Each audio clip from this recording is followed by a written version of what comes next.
as well. So I'm just going to kick us off. So welcome everybody, people online as well. I'm talking to you too. And welcome to this new person who just came in. This is Talkaoke. This is Aberfeldy Live, as every Thursday night. We are last Thursday of each month, not every Thursday night, because that'll be madness. Every last Thursday of each month, we are here in our studios, or at least around Aberfeldy Street, and we're doing Talkaoke, which is a pop-up talk show. If you've never been and you're watching this, welcome. If you have been, welcome back. And the way Talkaoke works, it's really up to people online and people around this actual physical round table to decide on the subject. And tonight is also a special one because we are kind of doing a bit of networking with the Women's Network East London. And we've got Maggie here as well. I've revealed your name already, I hope that's okay. My name? I revealed your name, but you can say yourself. Can you introduce yourself? I'm Maggie Pinhorn from Alternative Arts, and we coordinate Women's History Month. Okay, Women's History Month is coordinated by this person here, that's Maggie. Why don't we do a round of names? Again, why not? Hey, I'm Timna.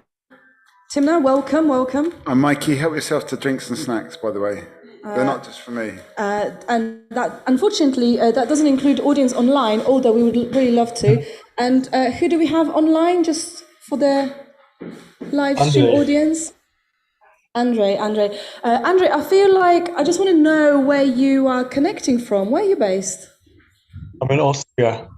In Austria. Okay. Do you have a women's network in Austria? Is there such thing? I mean, we've got one in East London, but what about in Austria? No, I don't know any women's network here.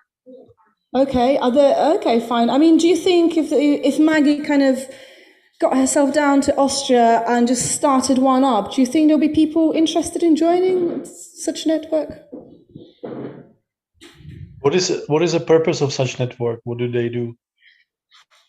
Well, indeed, what is the purpose of a network? I mean, would anybody shed some light on a network as at large, but also the East London, the Women's Network East London? Maggie, what's it for? What's it all about? It's about looking at women's rights, our status in society as a whole, where we are at, how far we've come. I mean, don't forget, it's less than a century that we all ordinary women in this country had the vote.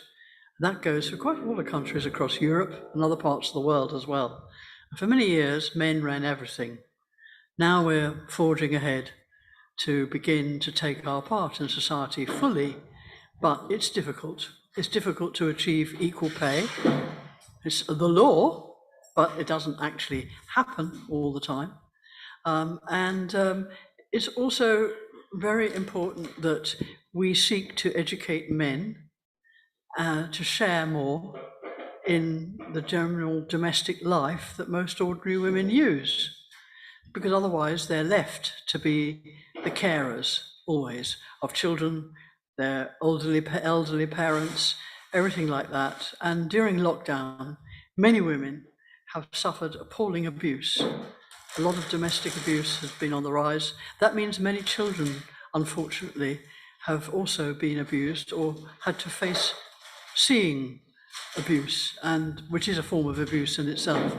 So it's very important to look at, and also increasingly you find things like a highly misogynist police force that is not just having problems with treating women as valuable and equal, but also people who are gay and so on. So it's just not good enough. So you have to form networks of other people to make them feel strong and have discussions so that they can also campaign for a better life. All right. I mean, I think that was a pretty exhaustive explanation. I mean, there's a lot going on there. There's a lot of purposes. I mean, I hope that answers your question, Andre. I know, Mikey, you had your hand up, but obviously, Andre, I would like to hear from you what do you think about a network like that? But Mikey, I'm going to come to you. Well, you said we need to educate men In what way do men need to be educated? And I will just open it up to you, Timna, as well, and to Andre, and anyone who's watching us online. I mean, do men need to be educated about all these women's rights, about how far women have come, and everything that's kind of going on? May I have a question?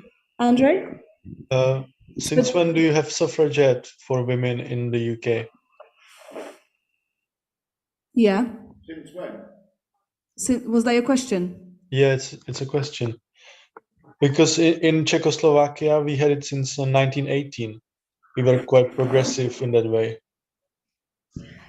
Sorry, when did you say the suffragettes were in Czechoslovakia? 1780s? 1918. 1918. Okay, so very, very progressive. I mean, and what do you think about this idea of men needing to be educated? I mean, do you feel like you need to do any more education? You feel like I've done my education. I'd love to be educated more. Okay. Timna, you had your hand up, yeah? Before you just mentioned that, Andre, I wanted to say I think, but I'm a bit picky on the verb educating. I think let's start with trying to let them understand, and yeah, it's just like the word which for me sounds a bit of, yeah, we have to teach them a lot, and maybe they have to understand. It's more like of, yeah, this part. And I'm super interested, now I forgot my question to you, Andre. What would you like to learn? This would be, yeah. Okay, so there's two questions. Yeah, Timna, you didn't mess around. You just hit us with two questions right away, and that's fine. We can handle this. So first question is education just a bit of a strong word? Is it more about, hey, come and try to understand this thing, as opposed to, I'm going to educate you? Does the word education switch you off? And Andre, but maybe I can open it up to everyone around this table. What do you want to be educated about in terms of women? I'm going to leave it at that. What do you want to brush up on? Andre, or absolutely anybody around the table is welcome. Well, I am in a relationship where we have traditional roles, so to say, with my partner. So I'm going to work. I have a higher salary than her, so I'm supporting us financially, and she's taking care of the household. She's cooking, she's cleaning. I don't do any of these, and I really appreciate it that I have it that way. Okay, so you've got a traditional kind of split of roles, which maybe wasn't deliberate, it just kind of worked out like this. I mean, is it okay to be traditional in 2021? Is there anything that you need to learn with regards to that? Or is it like, well, I don't do it because I don't know the other options, but I just do it because it's just easier? Timna? I think it's totally fine to live this traditional model if, for my individually, I would say if I have the choice. And if your wife or girlfriend or your partner wishes to stay at home and it's okay for both of you, why not? If it makes you both happy. But I'm always asking myself, do you both actually have the question, the choice? Yeah. Okay, so is it always equal, the choice between partners about the roles they assume in their relationship? Because you mentioned, Maggie, earlier about this pay gap as well. Even though it's a law, it just works out like this, the men earn more. So therefore, maybe it's the choice isn't really a choice. I mean, I don't know. We can take it in any direction you people want. So yeah, Mikey. Well, Maggie mentioned domestic abuse, which is obviously it's a huge subject. I remember when the Me Too thing started up, and I was quite shocked to the extent. It wasn't necessarily just about. It wasn't really about domestic abuse, but it was really about certain male behaviour, more about sexual harassment. But I think that it's the same for both subjects. As a man, I felt a little bit powerless to actually do anything about it, apart from saying I support these people that are coming out and making their statements and revealing the scale. Because I think it was a big shock to men, to most men, probably to even the abusers, how big a scale that was happening on. But I don't think there is like a clear kind of path of action for men that want to stamp out these things that other men do. Thank you, Mikey. And I will just thank you for making this point. I will also say to Laura, who messaged us in secret, can she participate in conversation? Laura, you definitely can, and you should just do it. Because I should also mention, you may not see her on the screen, but she is there. Laura is working away on the visuals, so you may see them popping up at some point. Laura, do you have a point to make now, or have we moved on a bit too far? Because then I could recap for you. No, I think I'm pretty, I wanted to relate what was just said, and it's in terms of like a partnership and this like old kind of tradition for the man to be the person to earn money, and then the woman to take care of the household. I don't think like this kind of arrangement is completely fine, and I don't have any issue with that. What I have an issue with is the way this way of living is kind of expected. So as long as both partners come to an agreement where both of the sides had the opportunity to decide from like the variety of opportunities, that's completely fine. But in case of women, very often those opportunities are just taken away, and rather certain things are expected of them. I do think this applies to men as well. Like a lot of men, they are expected to be the providers, even though like sometimes it's the other way around, and that's an issue too. But yeah, I think in a lot of cases it's just kind of expected straight from the beginning, and there is actually no conversation about like the other arrangement. So yeah, that's my main issue here. Thanks, Laura. I mean, it's really interesting, isn't it? I mean, I find it personally interesting that it's a second time now. I feel like, because you brought that in, Timna, and now I feel the echo of it in what you're saying, Laura, is that kind of maybe suspicion that do women actually have a choice to choose their position in the relationship? I mean, it's because you brought it up, Andre. I mean, I'm just going to hit you with a question because why not? Feel free to answer, or anyone can answer. But what do you think about this idea of both parties in the relationship maybe not having the equal choice in what their role is, and maybe does it apply to men as well? I know you've got your hand up, Maggie, and you, Mikey, but Andre, do you want to come in on any of these subjects? Well, it's on a mutual agreement. I think it shouldn't be expected that the division of roles should be in that way. But when the both partners agree, then there's nothing wrong with it. Okay, so as long as both people say, I agree to this, great, me too, that's it. Let's just get on with it. There's nothing else to discuss. People said, I mean, verbal agreement. What else do you want? Do you need anything more? Yes. What do you want? This is like a really demanding crowd. What do you want, Maggie? I don't think education is too strong a word. Mm-hmm. I think education is really important for absolutely everybody. Education in itself was hard fought for, so that everybody would have an opportunity to be educated, particularly women, I have to say.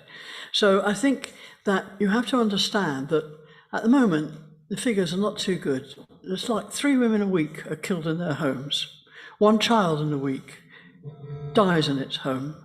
It is not good enough. And so many people, though, and when you talk about choice, they don't have a choice. either their relationship or their culture or whatever that is, puts them in a certain place which they find very hard to get out of. Now, a lot of men are really good. And very often those that are really good go, I don't see what the problem is, because they're good. But actually there is a huge problem. And I think that it's very important. It's not just about men getting better, but for women to understand why they are in the situation that they are. For instance, as I said, in the early part of this century, right here in the East End, many ordinary women fought for the right to vote. Right. In 1918, in this country, some women got the vote, but only women over 30 who owned property. Big class divide. Down here in the East End, Sylvia Pankhurst thought that's not good enough. And she came and she sorted out a whole regime for the women to survive during the First World War. But it wasn't until 1928 that all women got the vote, actually. And so all these things take time, and you have to begin to understand how, for instance, only a third of women currently are members of Parliament. We don't have equal 50-50 representation in Parliament. All sorts of things like that need adjusting, and people need to be educated about it so that they understand the situation and why it is like it is. They need to understand the cultural differences and how it feels. I mean, most women with children, they are fierce mothers, and quite rightly. I am one. So, it's very important. But what I feel, you can do things to begin to adjust. I have got 3 sons and a daughter. I made sure that all my sons knew how to wash their own clothes and iron them and cook. So it's coming back to that education, which is kind of the yes, and education doesn't have to be. There's all kinds of ways of getting educated. Mm-hmm. Travel makes you educated. Meeting different people educates you. Education doesn't just happen in a rigid fashion. Education is everywhere. I like to learn something new every day. So this is interesting. And you hit us with lots of points. And to summarize, I will say that you took us on a bit of a journey talking about education, but actually education of women. We're talking about men being educated, but what about women? Do they actually know what rights they have? Did women in Czechoslovakia in 1918, did they know what they wanted? Did they need to be educated? Or did they just know it? They just needed an opportunity to break through.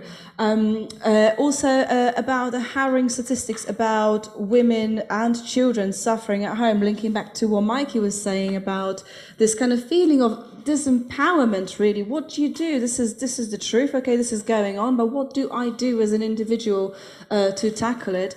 And also education taking different shapes and forms. We could take in any direction we want, really.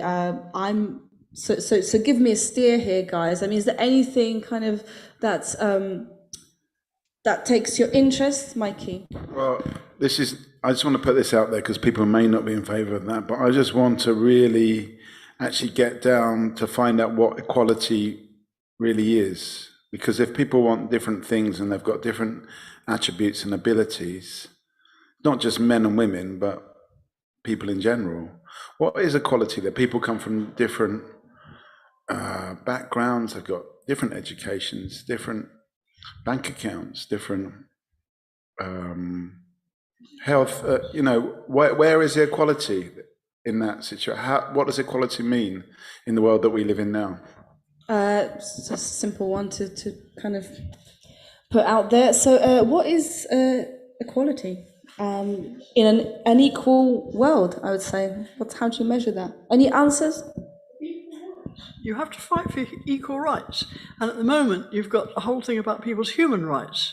And people have equal human rights, and they're being violated in Ukraine and places like this. And it's really important to understand that. So equal rights means everybody has equal. That's what equality is, equal rights, really, truly. So it's nothing too abstract. It's the rights. Yes, you have a right to be equal. You have a right to be able to choose your own path in life, to earn your own living, to do what you want to do.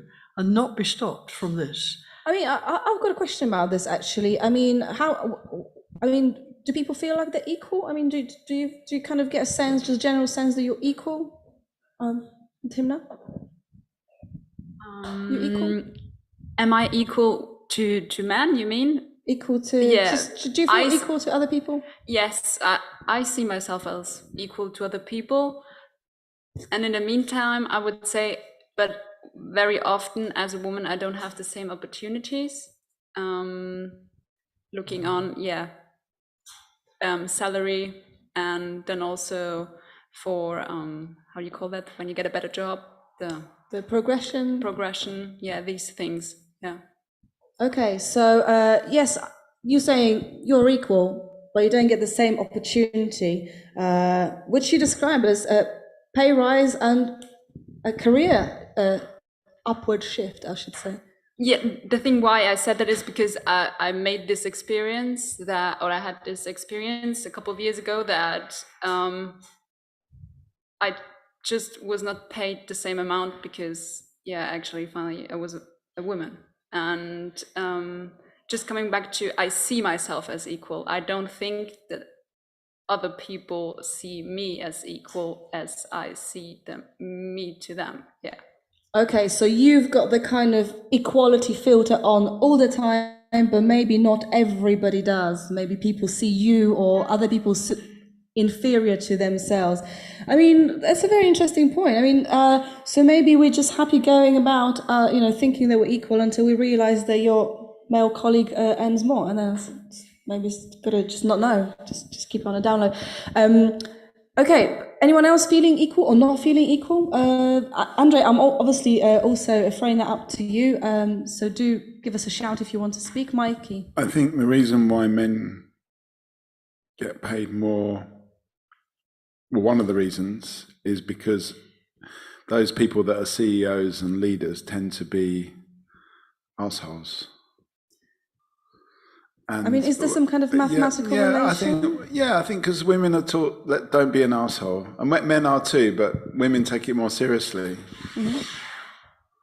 Women take it more seriously. Thank you, Mikey, and welcome. We've got a new face around the table. You'll pick up the pieces soon. Just grab a table. Grab a table. You can grab a table if you want, but grab a chair. Start with a chair, maybe. Okay, Timna, have you got a response to this? Yeah, I don't think that women can be less arseholes than men, but I think coming back to education, I'm born with two other sisters, so we were only one man in our household, and we were, I think, taught and educated to please, to adapt, and actually not to ask for something. And I think this is where education for women comes back in again and say, no, you have the rights and you have the same rights as this person. And it actually should always also say it in your contract.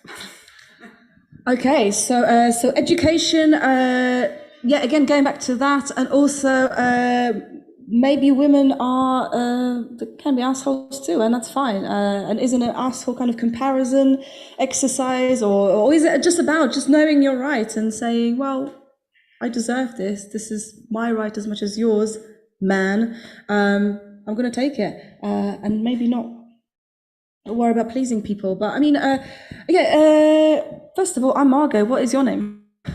Hi, my name's Justine. Hello, Justine. We also have Maggie, we've got Mikey, we've got Andre online. We also have Laura online who's doing visualizations. So these pictures are Laura's kind of work there. And we've got Timna here as well. And this is Talkaoke. It's a pop-up talk show. Because obviously I'm not assuming you know anything about Talkaoke. But it is up to the people around the table to decide on the subject. Just to kind of, I was going to do a recap, but Mikey, you just kind of want to jump in. If you want any drinks or snacks, we've got some on the table. It is your right to have any snack you want. Yeah, exactly. At any point as well. And there's beers and various Rubicon sparkling fruit drinks. Well, we'll cross that one when we get to it. And grapes. That's great. That's a pre-wine solid drink. Okay, so, I mean, tonight is a special one because it's the Women's Network East London session. We're just kind of talking about all sorts of things, and they are kind of linking to this question of women's place in the world, the purpose of a network. I think that was one of the first things we talked about. We talked about status as well. Are we just kind of living in a kind of status-obsessed world? We then talked about education of men, about what women's rights are, because as Maggie says, equality means everybody's got equal rights and you have to fight for your rights. And if you don't do that, then forget it, it's not happening. But then there was a question of educating women. Do women actually know what rights they have and how to claim them? Or is it like culturally, like, is it family? Is it just kind of passed on from generation to generation? You should behave like this, you should behave like this. Also, I don't know if you knew this, Justine, but in 1918, Czechoslovakian feminists, they fought for a right to vote. And we found that out from Andre. And yeah, in his relationship, the roles have been selected by participating, I would say, partners, who's going to be doing what around the house. So they kind of chose what they're going to do. And that's equality as well, maybe. So yeah, but essentially, these are just some of the things that we've been talking about. And we can talk about anything at all, or any of these things. There you go. So it's up to you to decide what we want to talk about. Mikey?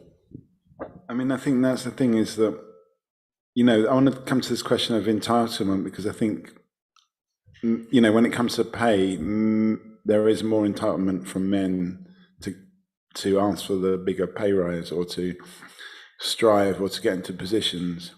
And somehow I think that has an effect. Not that I've ever really had a job, but that's what I hear on Talkaoke. But I believe when people do have salaries, that's what happens. Okay.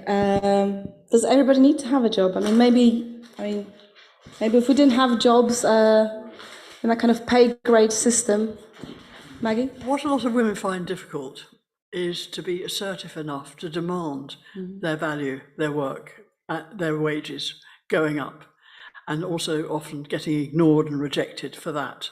And people in the workplace, particularly in very high-powered workplaces, find this a lot. And it's quite a common thing that these women just do not get paid as much, and they just don't get. There's very few female CEOs.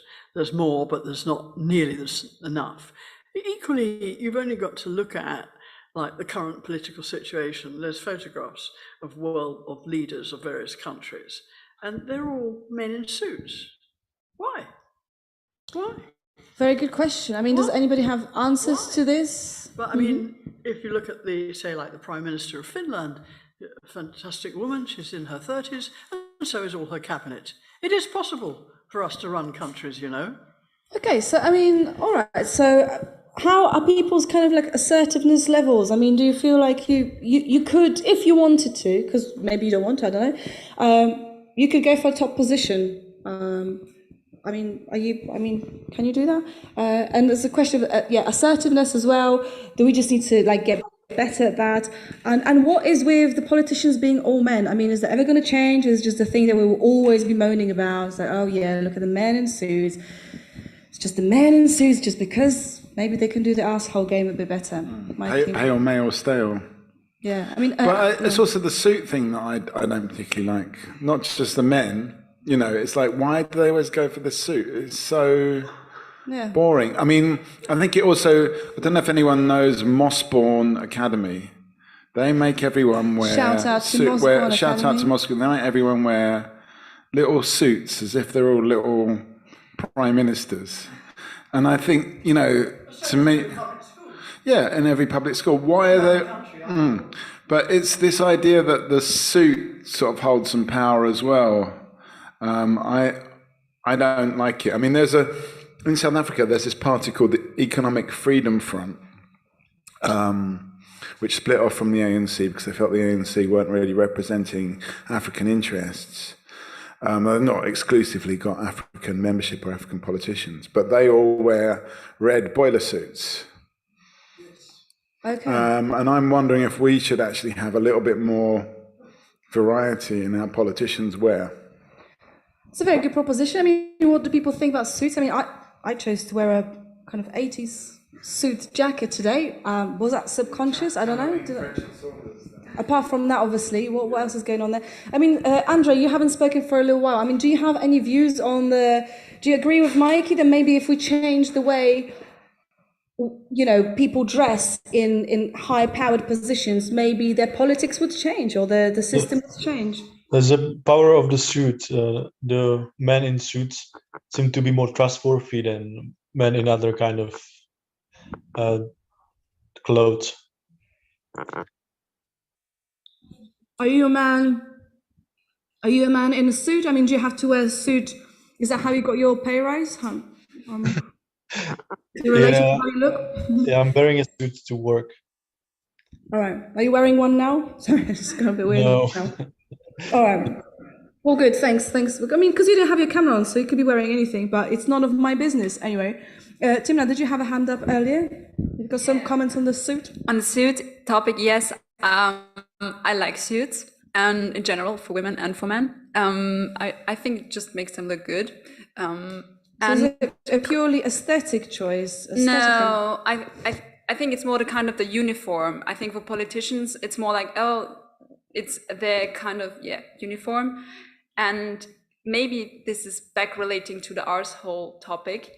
I think that this is just my interpretation. It's kind of the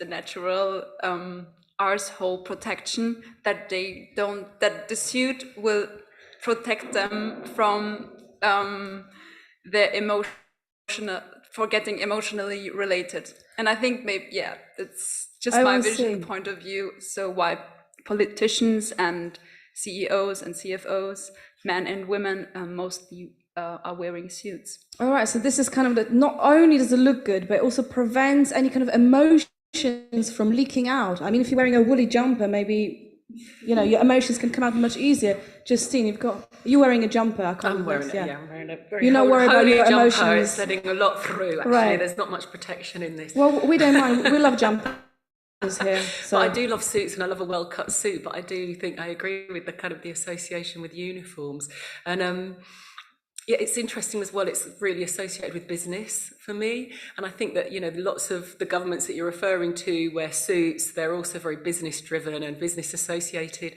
But so recently, I'm just jumping about now and stringing some things together. I was in Cuba, where actually the government wears combat suits half the time. So that's obviously speaking about the kind of the situation in the government of Cuba. And I love the boiler suit reference. I'm going to look that up. Actually, I quite like the idea of a government of, working clothes. Yeah. So the idea of the kind of a uniform, it's a good one. Good. Yeah. Not necessarily good, but it's kind of what's it associated with? Right. Really, isn't it? I mean, this reminds me of the film. I've never seen the film Tony Erdmann. It's actually an Austrian comedy, but it's about. I think it's very funny. But it's about a father and a daughter, and the daughter is like some kind of business consultant, and she wears this suit. And it's all about really her emotional blockage. Mm-hmm.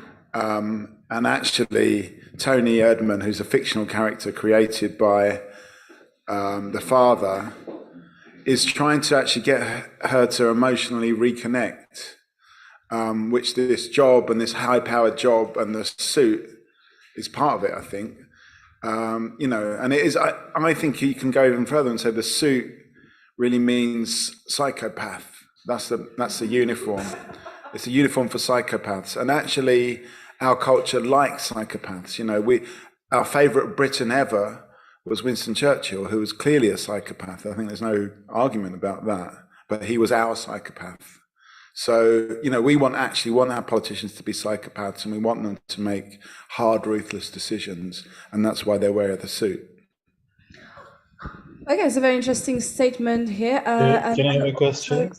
Yes, Andre, go ahead. And I'll just say to a newly joined person, welcome. You'll pick up the pieces soon, but it's a little bit weird now talking about suits and psychopaths. Andre? Mikey, why do you think Winston Churchill was a psychopath?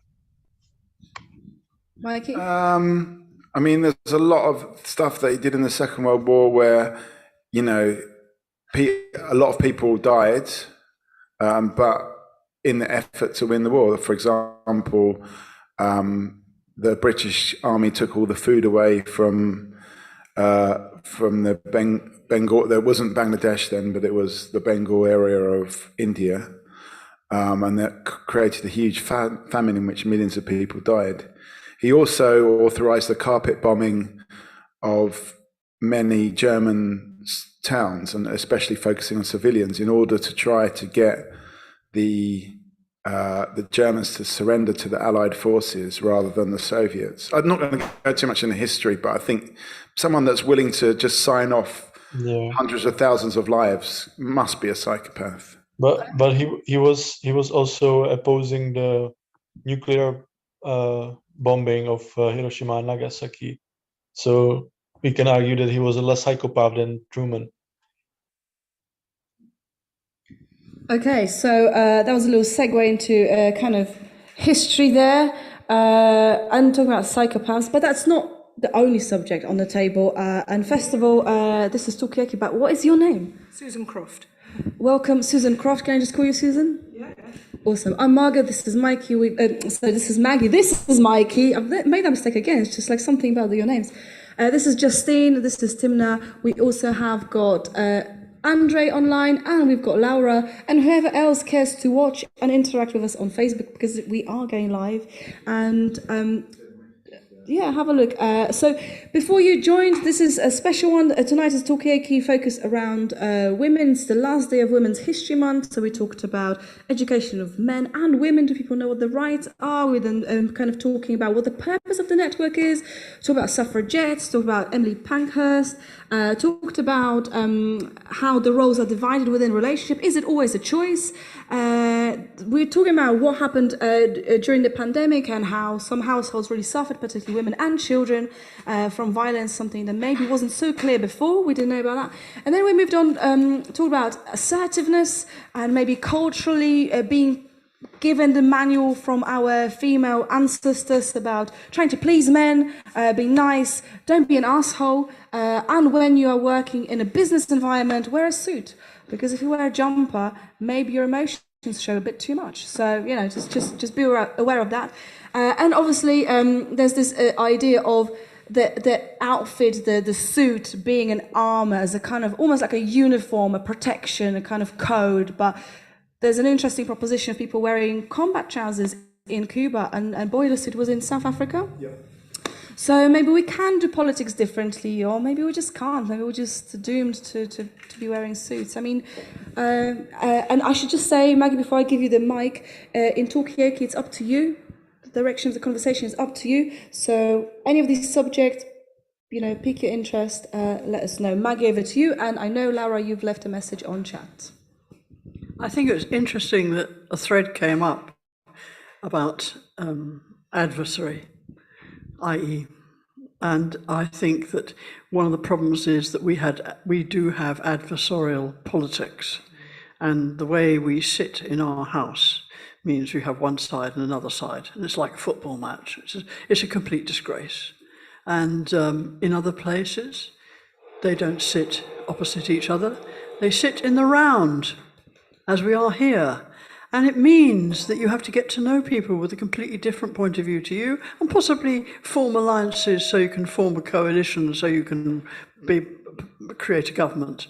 I just feel that what we're trying to say as women is, to a large extent, we want more cooperation.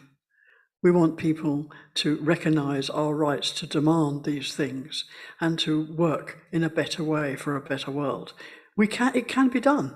We are the ones that are actually driving whatever's happening with climate change. We care deeply about that. We are really going forward.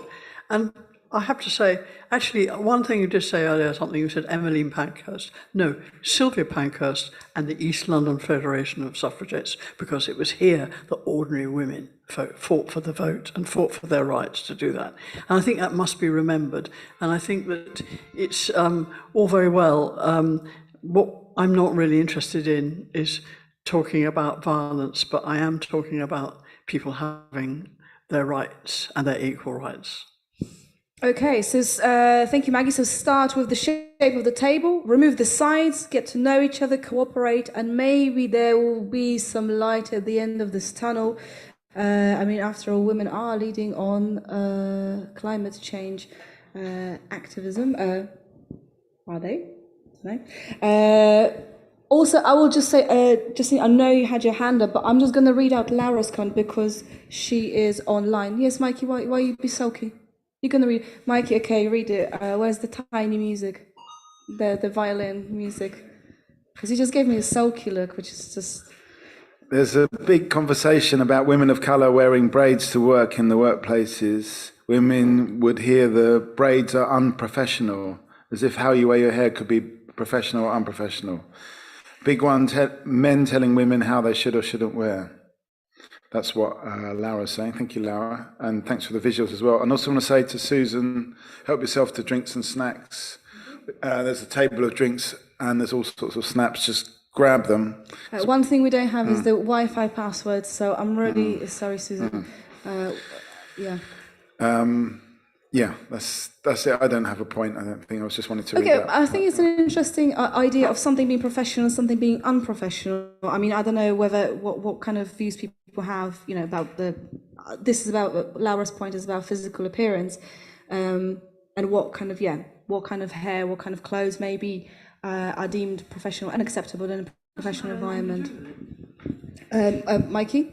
I think it does, because I think it's just like the shape of the table. It's also the shape of the people and the appearance of the people actually does have an effect.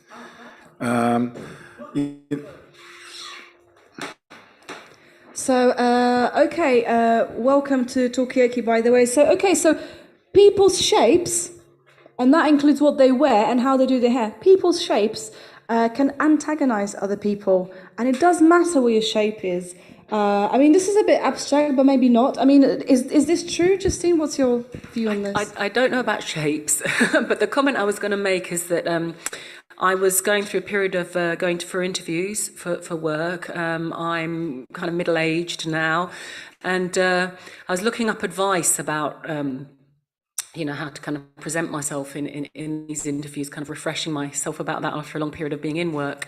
And I read from several directions that as an older woman, I would make other women, particularly, more comfortable if I wore makeup, which I think does speak to the subject that you're raising now, that somehow it was my responsibility to wear makeup to make the other women who were interviewing me potentially more comfortable with me as an older woman. So, yeah.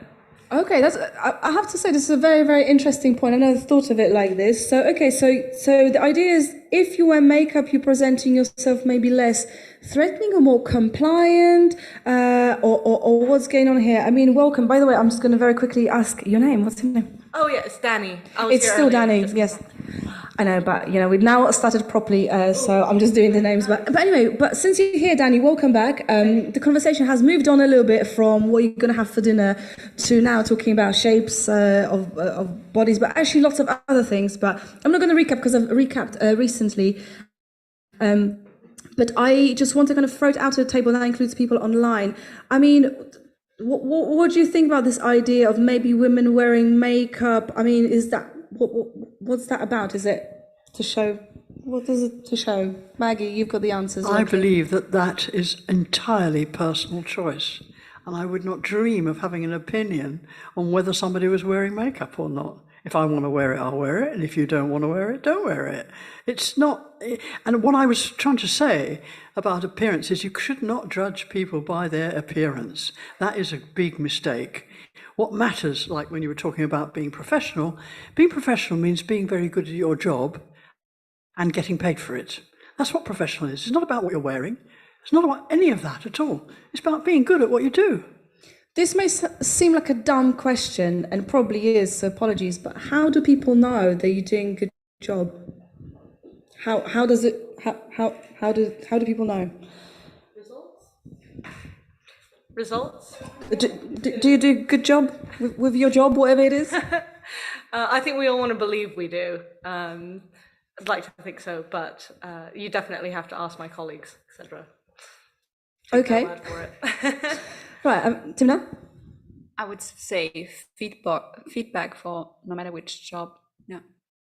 Okay, so it is pretty clear whether we're doing a good job. And Andre, I'm not forgetting you, and Laura, ditto. If you want to say something, please just let us know. Mike, I just want to go back to Mossbourne Academy again. And Mossbourne Academy is a results-based school. They pride themselves on having really good results, and that's how they get people, the talented people in the school, which bring even better results. But I don't personally think it's a good school at all. I think it's an awful school. I think it's like a concentration camp, basically. And I don't think it actually helps those students as human beings. And I think because it's all about results. So for sure, people are judged on the results. But I think, well, it's at least in education, it's. And when we went to that school in Nelson, we did like a workshop in Nelson, the Talkaoke thing. Where is Nelson? And they told Nelson in Lancashire, and they told us, "Oh, this sixth form college has got the best results in the country." And immediately, I was like, "This is." And the kids, they really struggled to use their imagination. It was our job was about enlivening their imagination, and it was a real struggle. Okay, so if your colleagues say you're achieving, and if the results say you're achieving, maybe that's enough, or maybe it's not enough. Laura, I will come to you and get your point, but I'm just going to give the mic to Susan because she hasn't spoken yet, so I'm going to prioritise her. I was going to say, in response to the Mossbourne Academy thing, I obviously didn't hear the earlier parts of the discussion on it, but I know a friend of mine, her son, who was on the autism is on the autism spectrum. I think at that point it was still being called Asperger's. Went to Mossbourne, partly because there's supposed to be a specialist unit there to support people, and his experience was essentially one of being excluded by the academy, and I think that they're one of those ones that are particularly notorious for excluding people by the back door. So they make it such a hostile environment that actually you don't get excluded, but you self-exclude because it's just so deadening and doesn't feed the individual, much less give them proper support. So. Thank you for sharing this. Okay, I'm going to go to get your point, Laura, but this is quite a strong point. I'm going to come straight to you, Justine. Laura, let's hear you. And by the way, the visuals changing behind Mikey, so maybe you can move out of the way slightly, Mikey, are from Laura. So there you go. This is what you want, how you want it, when you want it, and just do your thing. Laura, over to you. Okay. So basically, I wanted to come back to the subjects of the what women should be or shouldn't be wearing at work, and also to extend it to like why it's such an issue and why women are being told to this day things like that. Is again because women are perceived as visual objects, so we should please with our look, and then other people are to decide what's pleasing to look at and what isn't, and I'm very upset with that. And I also my other comments I'll come back to it, but basically it's again we are coming back to the main issue, objectifying women and focusing on their look rather on their performance at work. Like we said, like what's being professional is how you do at your job.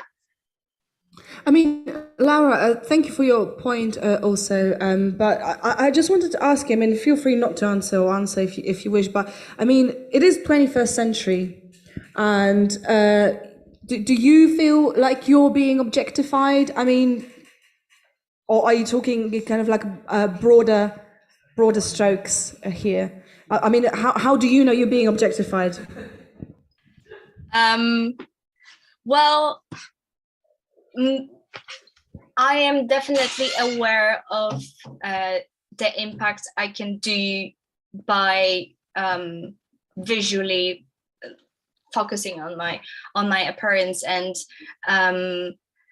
I don't really like that, because very often I feel I've been judged before I actually had a chance to prove my actions, and sometimes it's in my advantage, sometimes it's against me, and I am not happy both ways. And also I quite like this, where my work is mainly focusing on the visuals and you can't really see me because it doesn't matter. And in a lot of jobs that women do, at the end of the day, it doesn't matter how you do it, how you look like for the performance of your job. It's yeah. So this kind of like pressure that you feel that, even if there's a choice, but it's not really much choice, because people perceive you by the way you look before they perceive you based on your work. Okay, thank you so much, Laura. Can I just quickly add one more thing? Because there is absolutely nothing wrong with like wearing a makeup or dressing up to look presentable if you feel like it. And also, what I think is very important is for us, like the way we look makes us feel comfortable. So also, if for someone wearing braids, give them confidence, and then someone tells them you shouldn't wear that because that's unprofessional, it works on their self-esteem as well, which is a horrible thing to do to someone, or their tradition as well. Of course. So I think what I'm getting from what you're saying is, it's kind of, if we remove the judgment, and if people get an opportunity to kind of truly feel comfortable in who they are, how they are, then that's really the point. That's what we can strive for. I'm going to come to you, Justine, if you still remember the point you wanted to make, but you don't. And that's totally fine, because that's how Talkaoke works. I mean, it's a round table. So we did talk about the shapes that people make, or people's shapes, and some attitudes and the way that people look may come across professional, unprofessional, success, or how do we know somebody's achieved something? Is it evident from the way they work, or does their looks got something to do with it? We talk about opportunity as well. Do women get more opportunity, or should they get more opportunity? Are they getting enough opportunity in comparison to men? That's a point that Timina made some time ago. Sometimes yes, sometimes no. Talked about obviously the makeup, the physical appearance, and fighting for our rights. And Mossborn Academy got a really negative shout out. So I'm really sorry, Mossborn Academy. Just fix it up, people. So this is where we are. And maybe men telling women how to look, which is the point that Laura made on chat earlier. Mikey? I really don't think it's men telling women, at least in the Western world, men telling women how to look. I think the fashion industry is 95% women, at least. When it comes, that's not a research statistic, by the way. That's just a guess. I mean, does anybody have a statistic on this? It's mostly women designing the clothes, making the clothes, selling the clothes, buying the clothes. Men are not interested really in this section, by and large. There are some, but I don't think it's men telling women how to wear, and men telling women you must wear makeup, or you must be in a certain way. Interesting point. I mean, anybody wants to take that? I mean, we have also Andre online. So Andre, I know you there. If there's anything here that you want to kind of throw in, I mean, feel free if you've got any views on that. Timna, you've got your hand up. You look livid. What happened? Has anything happened? So I think it's, again, not a statistic, but I think from now my opinion, I would say the only woman who's like really, really successful is one like Vivienne Westwood. But who are the other ones where you would say, okay, they are like, I mean, I think from what you want to say is like women are really interested in designing clothes, but I think the work or which women would like to do is still part of the men's world. Yeah. Okay, so women are involved in the fashion industry, but are they powerful enough, or are they high up enough for us to even name them as designers? Vivian Westwood, okay, Danny? And there are so many male designers as well. But besides that, the point he was making, I think it's, okay, it's obviously not black and white, but I do believe realistically that there are enough cultural standards and expectations that could be getting enforced by men without them realizing. Things like, seeing, beautiful women on Instagram, and I know you guys covered social media a little bit, but all of those things feed into this expectation of dressing well and looking a certain way. And we all know that those are massively edited and don't look anything like the real people. But again, for people that aren't paying attention to those details, I think there is a bit of a, why doesn't my girlfriends or whatever look like that in those ways? So I think there is still a bit of a standard there that people don't realize is being encouraged. Okay, so there's this kind of invisible standard out there, maybe very visible actually, but we maybe put it on ourselves and social media as a culprit in. Also, I'm going to come to Susan, but I can see that Laura has put some comments in capital letters, which makes me think it's very important. Laura, I'll read it out and I'll shortly, but over to you, Susan. Should I say, I mean, there's a huge capitalist industry which is involved in selling those images. I mean, women are involved in creating those images as well as men, but then we're all told to conform to them, and the industry requires that we conform to them and keep buying the clothes. And if there are major issues within that days, I mean, there are lots of major issues, which including exploitation of the predominantly women who make those clothes very cheaply in sort of sweatshops in both in this country and in the developing world, but particularly developing world, but also the whole model that we have to keep buying the latest clothes and getting rid of the old ones, even though they're making nods these days towards trying to be more sustainable, but the whole model depends on us throwing away as many clothes as possible and buying new. So are you saying, Susan, that capitalism is bad for women? Weirdly, I think, yeah, it's bad for most of us, women and men. Okay, so capitalism is quite equal, actually, because it's bad for both men and women. So that's a nice conclusion there. Thank you for this. So, so what about all the women who make the clothes and are maybe being kind of coerced into buying new clothes? Maggie, I will come to you because I can see you've got a hand up, but I'm just going to get Mikey with his lovely voice to read out Laura's capital letters comment. I don't know if I should shout it. Maybe don't shout it, because more than 85% of majors from top fashion schools are female, but only around 14% of the top 60 major fashion brands are run by women. What future can the fashion industry offer to the women employers in a post-pandemic world? Okay, so now we've got the statistics. Can I just put my point? Firstly, Maggie, because that's how it works in Talkaoke, you know. We really follow. Thank you for the facts that there are many women in fashion. Mm-hmm. Yes, and men are controlling the business side of it in a big way. I would like you to take Mike up on the idea that men are not interested in fashion. They are, big time. And not only that, particularly young men.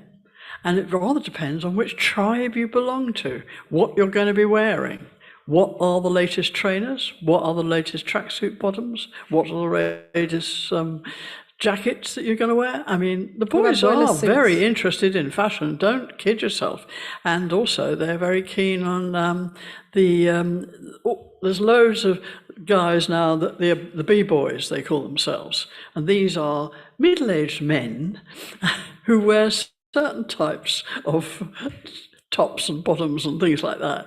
And I think give us an example. I don't know this phenomenon. Maybe I do. I just think you're not in touch with all these different kinds of people and very diverse people about. They're very keen on their fashion, and it really is a very big industry. I speak as somebody who used to run Alternative Fashion Week for over 20 years, and I know.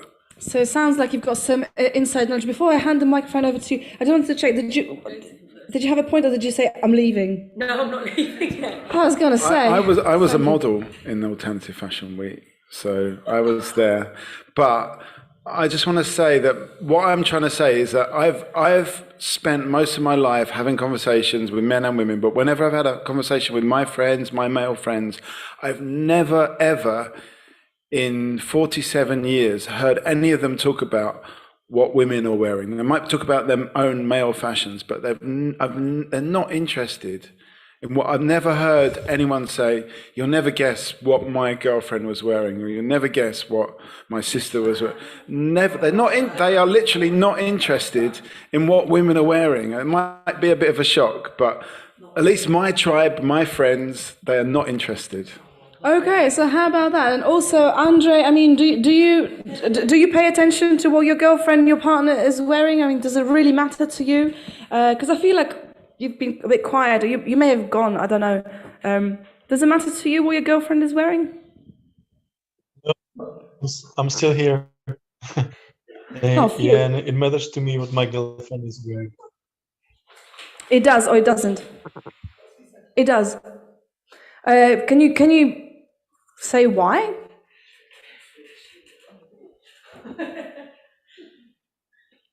Maybe I'm too superficial, but I like when she wears nice clothes. And if she doesn't, I usually tell her and suggest to her that I would buy some clothes for her. And that's fair enough. I mean, there's nothing wrong with wearing nice clothes. But I just kind of wonder, what do you think about this idea of like the clothes?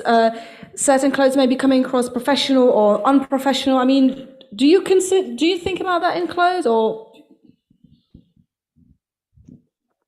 Yeah, surely the suits are professional, and the jeans are not professional. Cool. Settled that one. Okay, so it actually does matter. So I'm sorry if Andre is not part of your male group of friends, but for him it actually does matter. And nice clothes are a good thing. I mean, okay, Timna, you had your hand up, but 2, 3, 4 comments behind. But that's completely fine. It's good. I'm sitting with it. Yeah. But this is completely fine. The thing about Talkaoke, we can come back to any subject at any point, and actually that may provide a new interesting insight to what we're discussing currently. So there's no hierarchy because it's a round table. It's all about cooperation. There's no priority for most current subjects. So Justine, what's on your mind? Well, I just really enjoyed hearing the comment that maybe capitalism isn't good for women.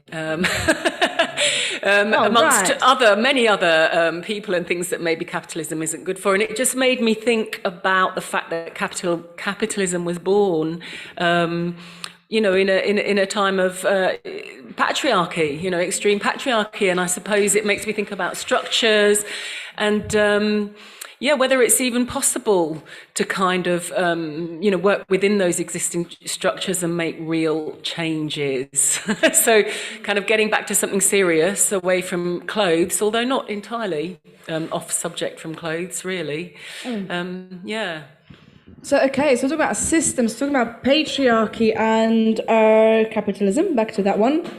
And welcome new face to the table. You settle yourself in, we're just having a chit chat. You know how it goes with Talkaoke, you may have been here before. And help yourselves to snacks. And we've got people online as well, so there is no toilet here. The tea, we don't have facilities right here, we've got them in the studio. Is anybody? Yeah, 20? Okay. Do we have milk? We may not have milk. I think we've got oat milk. Perfect. So, I mean, I can't help but just feel this compulsion to make a gag about tea and capitalism and but I'm going to hold back. So I'm not going to make that joke. I thought you were going to do tea and Britishness soon. No, what is that one? I mean, is it a joke? What is it? Oh, well, I'm tea obsessed, I must say. I am. I can't go without a cup of tea. Okay, so that's what kind of gets you going. I mean, what do you think? I mean, do you think, is this your choice? Is it a free choice? Or do you feel like a system is making you want a cup of tea? I mean, are you free in that choice? I think it's probably an addiction by now. So, yes, it's probably not a free choice. It's sort of, okay. But instilled from an early age, though, and I think it's probably a part of being British. There's a colonialist aspect of kind of the tea industry, I suppose, in that, but nonetheless, this is a part of who I am now. So, Right, yeah. right. So colonialism and patriarchy gets you early on, and it can be as you know, it can manifest. It's all about our links to property. Oh god, I don't even know what the sound of it. Yeah, that's the one. All right. Anybody else? Tea. People online, if you want a tea, then I hope you know where your kitchens are, because just that's how it works. All right. So okay. So which way do we want to take this? I mean, we want to talk about the system, the kind of growing up, living in a kind of oppressive system, and that being just slightly uneven fight. The tea, capitalist. I was going to, I've forgotten his name. Andre, online? No, this guy here is the guy that was just Mikey, there. the tea boy. Just to make, because his point about, oh, no guys I know pay attention to the specific clothes. I think the issue there is he's right about the specific clothes, but not about the overall image. What's the difference? I mean, like, what? The difference being like maybe, I'll dress a certain way and I'm thinking, oh, I like this skirt, but maybe I don't like this top, or I don't like these specific shoes to go with this. And, the way that these specific parts go together. And I think it's more specified, whereas going from my own experience as well, a lot of my guy friends aren't paying attention to those specific details, but they're looking at the overall image. So they absolutely may not be having the conversation about, I don't like that style of top that she's wearing, or I don't like, those specific jeans, but it will be a case of, oh, she looks really hot right now. So it is a case of maybe not that specific conversation, but it is still a conversation that does revolve around this entity, which is exactly what we're talking about. Okay, so maybe there's that kind of the general kind of seeing of the shapes, the attractive shapes, the kind of the general gist. Maybe people don't get bogged down with details. I mean, Andre, I don't want to make you an expert on clothes here, so I'm not going to do that. But and Laura, you also know they can chip in at any point. But okay, so are men just? I'm just gonna just paraphrase what he said. So men just can't see details, and actually, it doesn't really matter what you wear. Not quite so generalized, but something like that. I disagree with that. I think there are very clear signals, because what I'm suddenly thinking about is a time much younger when I would wear much shorter skirts, and then came to find the red light district actually near where I live the police moved them from one side of the hill, so the punters all moved to the other side of the hill, and then I was getting curb crawled a lot around where I lived, and I decided to stop wearing the short skirts. It just wasn't pleasant. So I think actually there are some very clear kind of signals and signifiers that have very kind of big impacts. Okay, yeah, Maggie? I think that, yes, what we haven't talked about is sex. And that is what makes people attractive to each other. And it isn't just a question of what they're wearing, but whether they're attracted to them, and basically attracted sexually. And then the whole other scenario comes into play as to whether that attraction is equal or not.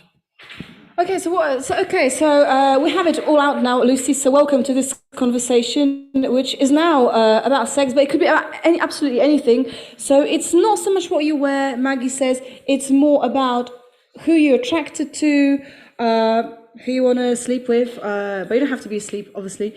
But my question is that are equal rights sexy? I mean, or is it just superficial? I mean, is there more to it than just kind of superficial stuff? And also, I never got your name. What's your name? Hi, I'm Lucy. Lucy, you've got Maggie, Justine, Susan, Timna, Danny, Mikey, Andre, and Laura online. Maybe we could take some photos as well. I'm just thinking, why not? Yes. I think from my perspective, equal rights are sexy. And I think the fact that progressiveness is actually a virtue that both sexes find attractive is what has led to us having a progressive society. It's an evolutionary biological perspective.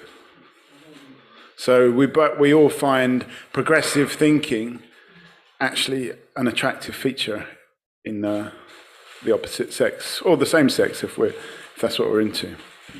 Okay, so maybe, so the kind of progressive thinking, that's you can't get it in the shop, can't really design it, you either have it or you not have it. But that is actually the crux of it. I mean, is there some scientific evidence for that? I mean, I don't know if anybody knows. I mean, what do we think about this idea that, progressive thinking is part of the evolution? And I don't know. Well, I guess it's not necessarily that you're attracted to progressive thinking. You're just then, if someone's intellectual abilities also come into what is sexy. You can think someone's really sexy and then they open their mouth and you're like, oh no, you were so good looking. And unfortunately, I now think you're very ugly. And like vice versa, like you can meet someone and then they kind of not think they're like particularly your type, and then they start talking and they're like so like on your level otherwise, and you actually grow to find an attraction. So I think it's actually, there's more to attraction than just kind of, it helps to be immediately attracted to someone, but there are multiple levels to it, I think is what that is. So if someone stands up for women's rights to someone, if there's a guy who like takes someone down, is like, don't say that, mate, I'm like, yes, good. But really, should I find them attractive? I should just not bat an eyelid, really. That's a society I'd like to live in, where I'm just like, great, that was the right thing to do, and so what you're saying, not sexy on behalf of that, you're just a good person. Right, so maybe if we lived in a more of an equal world, that wouldn't even be so sexy. Somebody taking somebody else's side was like, well, that's just standard. That's just what happens. You're frowning, Maggie, which is fine. You can frown. You don't have to agree with everything. Okay, so maybe, so there you go. So this is where we are at. I could do a recap. Also, whereas 11 past 7. 11 past 7. Sounds rather cool. Okay, so, I mean, what makes people attractive? I mean, what is that about? I mean, what are there certain ways, are there certain trends that kind of come with different, oh my gosh, certain trends, certain things that are attractive, certain views are more attractive at certain times. And Mike, I'm going to come to you. This reminds me of a comment that my brother told me, a story that one of his colleagues, they both cycled to work, but he was wearing a cycling hat and she wasn't. And he said, why are you wearing a cycling hat? He said, and she said, it's all right for you, you're married. So no, this is actually in Holland, so maybe it's different in Holland, I don't know, but the implication being that because she was single, she needed to show her hair or something. I don't know exactly, but it doesn't make any sense to me. But I'm just saying, what does that say about intelligence and attractiveness? What does it say about your group of friends? You seem to have people who just say these things. Okay, so I mean, if you're single, you just have to be on the show. You just have to be available and attractive all the time, around the clock, and forget about safety, because procreation is more important. Lucy, I'm gonna come to you. Why not? Then I'm gonna come to you, Timina. I would say that's more on the person than I think on like a reflection on how you should behave, whether you're single or not. And the other thing, it's more of a question, is do you think people, like you were like, what is attractive? I feel like I constantly see people who look more like their siblings than in a relationship. Like, do you date in the likeness of yourself? I don't know, like my partner has like, it's like tan skin, brown hair, like could in somewhat, I don't think he looks like me, but like I'm just saying, he like looks more like me than a person could not look like me. So are you saying, is it a bit like, and by the way, welcome new person to the table online. It's Gonzo, I think, but I'm not sure. I could be wrong. Yeah, it's Gonzo. Hello, Gonzo. Welcome. You just came in at a very interesting point of a conversation. I will just kind of recap vaguely, and I'll introduce everyone. But I think the last question that we've just had here on the table is: do we select partners who look like us? Are we just dating like another version of ourselves? Is it similar like with the? Or do we select people that look like our mothers? Or our mothers? Okay, Gonzo throws in that. Is it that people kind of look like their dogs as well? I'm throwing that in. I'm not supposed to. Definitely like their dogs. I mean, what's that about? I mean, what's your experience of like relationships? Are you dating your sibling, kind of in a weird way, but it's fine because you're not related, Danny? I thought that was funny because you do see that a lot, and sometimes, you know, you're on whatever social media and you're like, oh, I thought they were siblings. What? They look so similar. But I'd say, like, from my experience, I go for people that look the opposite of me. Like, my boyfriend's ginger with like green eyes. Like, he couldn't be more white. And so that's, yeah, I think there is maybe something to that where people are either kind of attracted to familiarity, I guess. Mm. In fact, I would say that I think that it's better that way. Like myself, I think I'm attracted more to other, which is much better for the procreation of the species. I think if we, you know, procreated, yeah, I won't say any more. Okay, so please, if you don't mind, date people of the opposite sex, the people that you can reproduce with, and ideally they will look nothing like you. This is the advice on the table currently. You can agree, you can disagree, I don't mind. Mikey, so Gonzo, you can see where this is all going, but it is the last day of Women's History Month, so we covered a whole array of subjects to do with that. Mikey. Well, I just tend to sit at home and read the New Scientist, and especially when it comes to things like articles about attractiveness. And there's a lot of study now about the immune system and attractiveness, and it turns out that we are attracted to people with strong immune systems, but also immune systems that are complementary to our own immune system.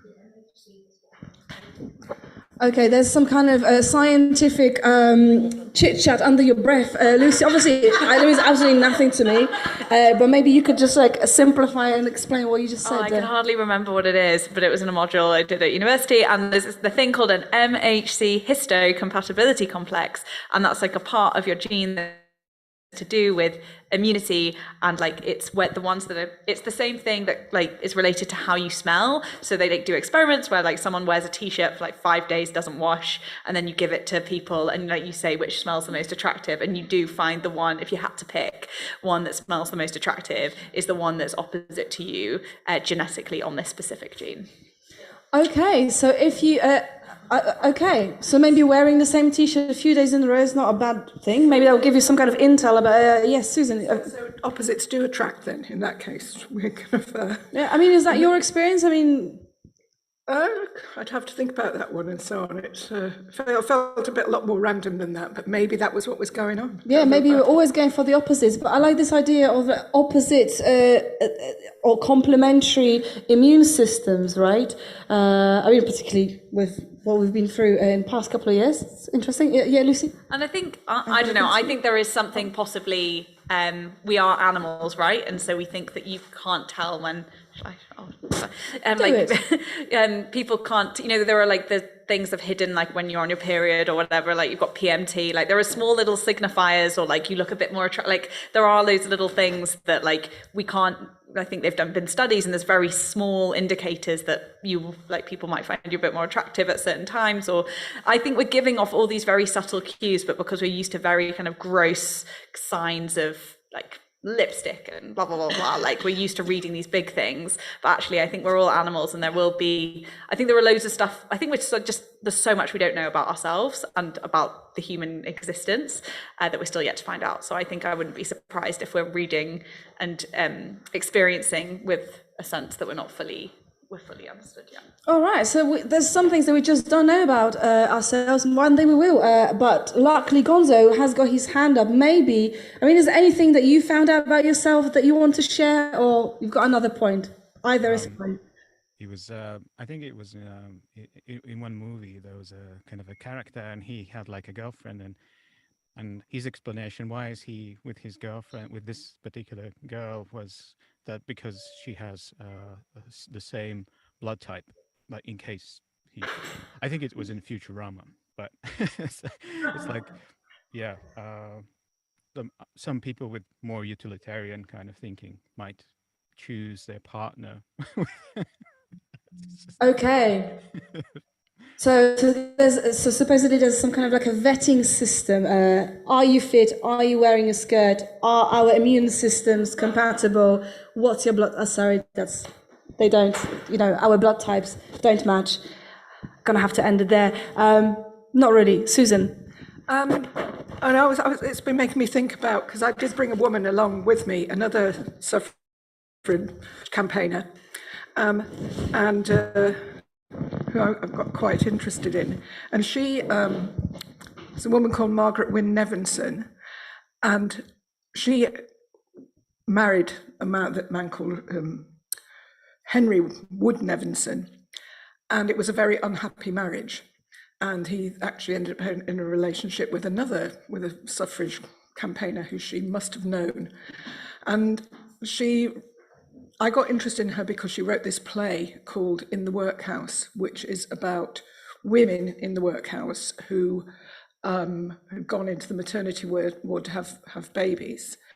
And some of them are married and some of them are unmarried, and the women who are not married are not controlled in the same way. They're free to leave the workhouse when they want, and to come back into it if they want to get support for when they're lying in. And the women who are married have to leave the workhouse if the husband leaves to try and find work or to go down the pub. And if he decides to come back in, even if they're self-supporting, they're legally required to go back in. This was 1911 and so on. It was called the Law of Coverture, and it wasn't repealed till a long time later. And I think her sympathy with these kind of trapped married women comes from her own sense of being a trapped married woman. And then I sort of started doing more work on her, and I found that she got married to Henry Wood Nevinson because she must have got pregnant, and because the child was born sort of about 7 months after they got married. So clearly, it's interesting how these things work in unhappy marriages where the sex took place anyway. I mean, it's obviously still the case in various contexts now, and then you repent at leisure, I suppose, afterwards, and find out maybe that your pheromones or whatever were not complementary all along. But I mean, obviously, there's lots of cultural factors as well. Anyway, just sort of thinking about that in terms of attraction, and it's not just all about attraction; it's about all these other things which may come into play later. So, I mean, I just wanted to kind of ask, and I'll come straight to you, Lucy. So, are we saying that you can get married and you can hope for your pheromones to align, but maybe that sometimes doesn't happen? I think yes, there's a lot of other things going on, but maybe fundamentally there's something like that, which is that if you've got into a relationship before having had time to discover whether you like the smell of their 5-day-old sweat after a certain amount of time, you've got to, that probably takes a bit of time to align. There's a sort of courtship rituals that would need to take place. And nowadays, obviously, you might try multiple partners, and maybe the one you end up with is the one whose T-shirt you would have chosen. But if you've kind of ended up in a relationship for whatever and kind of had to get married, in this case, going back to that era, before that's been properly established, then that's going to maybe be a factor. I don't know. It's interesting. I'd not thought of it before in that context. No, it's interesting. It's making me think about different courtship techniques and how that maybe had changed. And maybe we should introduce some things just to kind of get to, the ultimate compatibility, the T-shirt test. I don't know, something like that. Let's find out if we're ultimately compatible now. Yeah, exactly. Maybe we can do that test later. Well, I was going to say, maybe people can be like physically, you hear a lot of like people basically having great sex, but their personality's not getting along, and then like really struggling in that relationship of like, I can't let him go, he's an asshole, but also we have great sex. So actually maybe compatibility, people could get along, but then it's like, which bit is that nature and nurture? If someone seems to be a bit of an asshole, is that like because of their upbringing, and actually you physically do connect with them quite well? I don't know, like which bit of someone are you attracted to, and is it predetermined or is it not? I don't know, interesting. Okay, is attraction predetermined? Are we just looking for our other half because it exists somewhere? Surely it's just a question of finding the right T-shirt. Just follow your nose. Maggie. I think historically this is a very interesting conversation, simply because if women were married, it used to be that they did not have any say in almost anything at all. and they were not allowed to have jobs, and they weren't allowed to work in certain ways. Everything that they owned belonged to their husbands, regardless. It was not a good status. And also, right up until 50 years ago, to be honest with you, this particular conversation would never have happened, because people suddenly, you didn't talk about sex like this. You didn't talk about relationships like this. I know, I grew up under that. It wasn't until the 60s that we broke away, wore our short skirts, or whatever, but mostly had a wonderful time and made love to whoever we wished to make love to find out who we really liked. You know, it wasn't a big problem, but it had to happen. There was a literal cultural revolution for women in the 60s. It's absolutely true. And it was brilliant. Yes, the pill made a huge difference, because you were now in control of contraception, and that was critical. Okay, Justine? Just, I think, a little known fact that I read in the Women's History of the World, that the pill was actually came about as the result of research into women's fertility and increasing women's fertility. And it was a kind of a little sideline mistake. Oh my God, we've discovered actually how to control it, you know, how to actually liberate women from this thing, when actually it was research into making women more fertile, which I find very interesting. Okay, so kind of side effect that had a tremendous impact on liberating women. I'm just going to paraphrase it as that, in the 60s, and maybe we kind of enjoy the benefits of that even now. But I kind of have a question. So that was in the 60s. Are there likely any other revolutions? Are there any other revolutions likely to happen now? What would be like the next kind of revolutionary thing to happen for women would be my question. And that goes to people online as well, but not just my question now, but any kind of point. I'm talking to Gonzo, Andre, and Laura. So yeah, what's the next big female revolution? Lucy and then Mikey. Well, I was thinking exactly the same thing, and my follow-on comment, brings it kind of down. You're on like, women were liberated, but then I personally don't like the pill, and I find that it doesn't agree with me. And they've done loads of tests for the male pill, and they were like, oh no, we can't go live with this because we found this really long list of side effects, and it's just like all of the same ones as the female pill. So and it's like, oh really? You can't release that yet. So it's just maybe that part of that is like the male pill. I don't know. Maybe that has something to do with it. But yeah, I'm really interested to know what the next phase in women's liberation, or is it gender neutral? Like what's the next step? Okay, I'm going to go to Justine. Sorry, Mikey, about this. The next phase in women's liberation is men's liberation. Yes, thank you. Whoa. No, okay. What do you mean? What does it mean? Anyone? Anybody? Okay, Timna, what does it mean? Do you mean that men should accept that they are also victims of the patriarchy? Okay, it's a big ding dong there. All right, get the ding dongs going. Okay, so men, speaking to all men here, do you realize, because maybe we can start it here. The revolution happens in the kind of least expected ways. It could be a side effect of some fertility research, but maybe we're originating something here. Men, did you know that you are also in this patriarchy, you're victims of patriarchy? Has that ever occurred to you, Mikey? Have you ever thought about it? Yes. Ding.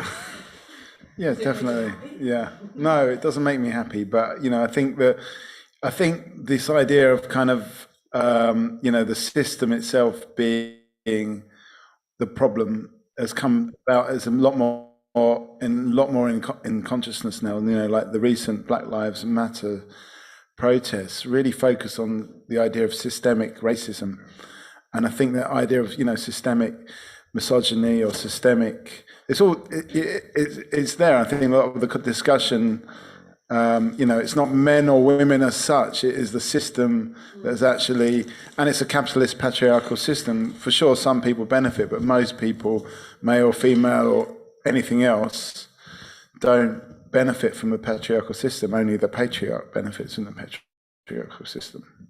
So for sure. Okay, so what about racism? What about who is actually benefiting in the system, and is it in our best interest to be oppressed? I mean, Timna, do you have answers? Be good if you did, actually. I don't, sorry. That's a shame. But from what Mikey just mentioned, I think that also the Black Lives Matters movement and also the Fridays for Future movement, I think we should actually all work together. Would be because I have the impression that a lot of women at the moment say, no, now we have to focus actually on the climate. We do have to focus also on the climate, but we cannot say, okay, we already have these rights and now we just drop them, because we were just speaking about the pill, and I think I just recently read an article, but they have found a pill for men, and they are just having another study about it, so might be in the next couple of years. But this is also coming back to the system of inequalities and equality or not equality. Even the medical system is not equal, because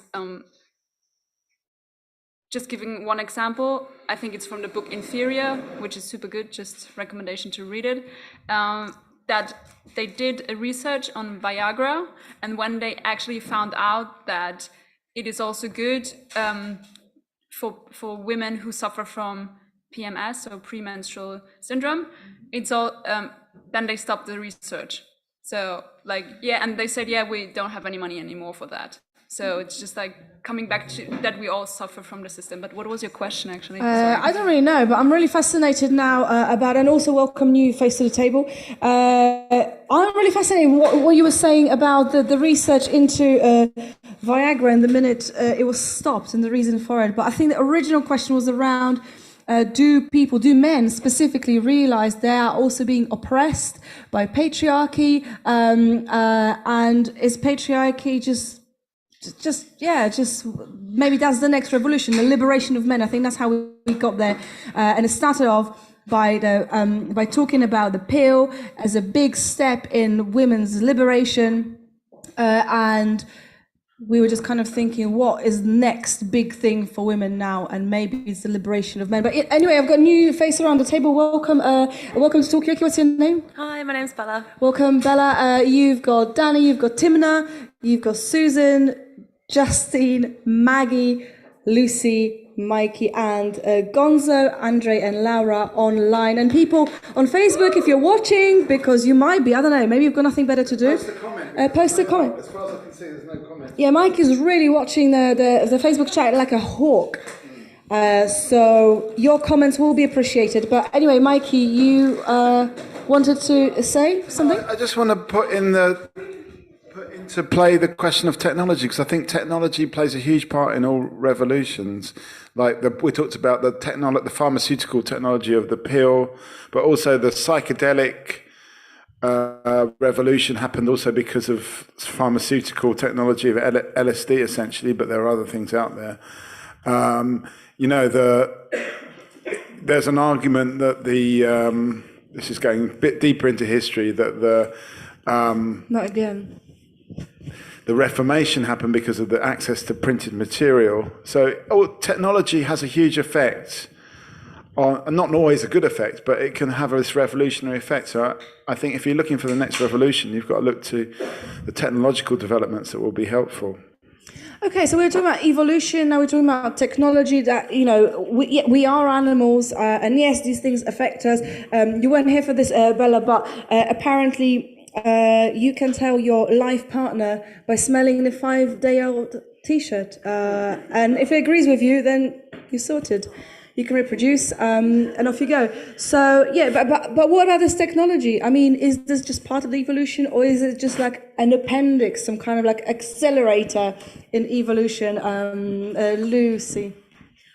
Well, I was going to say, the most recent example of technology being used for good or bad is, I guess, the spread of disinformation is a big one in the way that is having a powerful effect. But I also think, just taking on a completely different note, data. I had a disagreement with someone recently because they were on my phone and like were logging into Deliveroo and linked my Gmail, just like doing, and I was like, hey, don't, and I was also had a drink, so I was like, that I don't consent to that.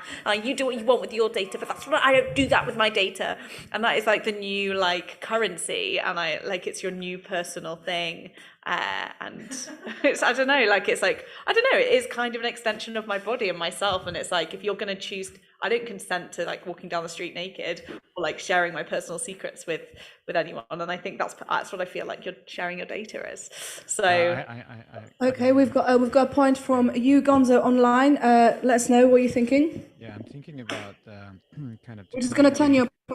I'm thinking about the technology and kind of AI, which is kind of looking at us and kind of measuring. Of course, there's a person who's kind of controlling AI and kind of deciding what kind of categories we fall in. But there was an interesting point from Russian press I'm following, and they said that AI, like modern AI, is quite bad at kind of listening to huge amounts of podcasts. So the printed text like is fine, and the pictures, images, videos are fine, kind of in terms of analysis. But the podcast is too much. It's like, why? What is it? Let's talk more, and that's gonna create a new revolution. I don't know. It's just okay. So maybe the way to I don't know. Right. So podcasts are not just some kind of a fashion that kind of became big during the pandemic. It actually is a way to, I don't know, just to tie around the whatever you were talking about, the AI. Okay, so I mean, technology, also this idea of, I mean, you just dropped something in there, so fake news. I mean, like, is that relevant to women? I mean, are there any fake news about this network, Maggie? I mean, did you have to kind of push back on any fake news? I never take any notice of that ever. I don't go for it, I don't read it, I don't look at it, I don't do any of it. But how do you know which news is fake? I mean, is it obvious to you? I mean, because you know a lot about women, because we're talking about that. Depends who's giving it to you, the information. If you have to have a reliable source. I mean, currently there's a whole campaign to save our BBC. Why? Because to many people, it's the most reliable source of accurate news reporting. It's the basis, it's our democratic voice. It's a very, very important. And it's just that you have to work out, who's telling me this? Who's saying these things? What's happening here? Okay, I mean, okay, that's a really good kind of principle, I guess, that we can apply to fake news. But yeah, you also mentioned about this kind of the reliable sources and maybe BBC being in danger. I mean, is anyone bothered about that apart from obviously it being a maybe neutral voice? I mean, is BBC neutral? I don't know. It is a reliable source compared to all the others, but I also feel that it is the voice of the patriarchy. Okay, so the voice of patriarchy, I mean, we did talk about it earlier. I mean, we came to a conclusion that patriarchy is not good for anyone, and men, do you realize that you are oppressed? That's one of the other things that we were talking about. Okay, BBC is the voice of patriarchy, and welcome new face to the table whilst you're getting settled with the snacks and the drinks, and I hope you will, because that's what they're there for. I may just do a very, very quick recap. We're talking about, actually we started off talking about the Women's Network in East London. What's the network for? I mean, is it just a kind of breeding ground for revolutionary ideas to take the women's movement forward? And it's starting here tonight. We don't know. Something started tonight. I don't know what yet. Then we talked about clothes. There was a whole conversation about clothes, wasn't there? About uniforms, and are uniforms just sending some kind of patriarchal message out there? Are woolly jumpers just too soft, and they get that kind of they don't prevent emotions from leaking out? Like, what's going on? Then we talked about history. I mean, are we just attracted to psychopathic people because somehow they give us some kind of security that we know of the direction? We talk about roles within the relationship. Is it really a choice? If you earn less because you're a woman, And then your partner says, I earn more, I'm just going to do that. And you can cook and clean. And she goes, yes. I mean, consent. I mean, conversation. How do we know? How do we know consent? Is Deliveroo a good example of consent? If somebody's using your data, your Google email, Google logins. And then we talk about Mossborn Academy, or is it an example of an institution like a school where it's just reinforcing a certain patriarchal model, an idea of success, measure of success, but actually, is it really inclusive for everyone? And yeah, I mean, it's just a few things really we talked about. Nothing much, nothing major really. And that's it. I mean, it is 1940 o'clock, and I've had to go in the middle for a fair bit of time. I feel like I've done a bit of a recap there, and Bella, I don't know if you fancy just rolling with it, but actually, luckily, as a Talkaoke host, you've got a very easy job indeed, because you don't have to even have an opinion or knowledge about any of this. All you do is just simply pass this microphone, and that's it, really. It's a bit like being a Victorian woman. You don't have an opinion in the middle of the table. Anyway, I don't know. Yeah, there's crickets here. There you go. Sleepy crickets. Yeah. Anyway, I will also say that we have our audience online in the shape of Gonzo, Andre, and Lara, who is not only the audience, she's also preparing some visualizations. So maybe we can have a quick look at those. I should have actually done that instead of like trying to pluck out of my memory what we talked about. I should have just used the vis. Can I say that I find the snoring like really triggering? Okay. We can talk about triggers as well. Anyway, that's me. I'm just going to do a quick change of host music. So let's welcome Bella. It's going to have a go in the middle. Let's have a huge round of applause for Margot. That's kept it warm for over an hour and a half. So you know the drill. There we go. Whoops. Yeah. What's that? No, Adam's not here. No. But we've got a wealth of hosts here. So let's welcome Bella into the middle of the table. So I didn't break the table. Hi everyone. Thanks so much, and thanks for sharing this space and being here. Thanks for that recap as well, Margot, because that was super helpful. Maybe if anyone just would like to, what's their favourite bit of the conversation so far, just so I can know what's the kind of trends and triggers and hot topics. Well, I can give you my little comment from the in-between bit, which was that I found the snoring side effect really, I don't know, I think there is no sound more like that cuts me to my core more than snoring. Does anyone think that? Or? No, I don't. Well, my sleep app tells me I sometimes do, but I don't. Interesting. Does anyone else get triggered by snoring or have to deal with snoring? They just got so used to it, or are they a snorer themselves? I'm not a snorer, but I think I have a really nice story about snoring. A couple of years ago, we had a show in France, and one of the performers snored, and the other performer had to go out of his room because he couldn't sleep. And the next day he was like, "Hey guy, just so you know, I had to leave the room because you were snoring." And he was like, "No," and he like got furious, which was like just so interesting because he didn't want to accept that he's a snorer. Interesting. Yeah. I mean, who's liable for the disturbance? Well, I think it comes back to this whole question of fake news, because I think sometimes the news can actually be, it's real news, but it's news we don't want to hear. So, it's quite often I think when people are talking about fake news are actually, there may not be an actual truth to it then, but it's certainly what they don't want to hear. Yeah, but it's similar with kind of populist rhetorics. They kind of put together like a lot of truth, facts, and statistics, but also twist it. So there's a lot of fake news that are kind of partially true in experience. I guess with snoring, it's quite easy to record and prove. But I am triggered by pigeon sounds though. So Can't do we have stand, a like, pigeon sound? Yes. I just wanted to ask Bonzo about his background. What is this placement? I'm in a gallery. Which gallery? Which gallery is it, Gonzo? I Fake don't gallery. know. You just picked it because it looked good. Not the I'm painted sorry. wall. Thank you. Hello. I'm going to log off. So I want to say thank you for having me. Thank you so much, Andre. Have a nice rest of the evening.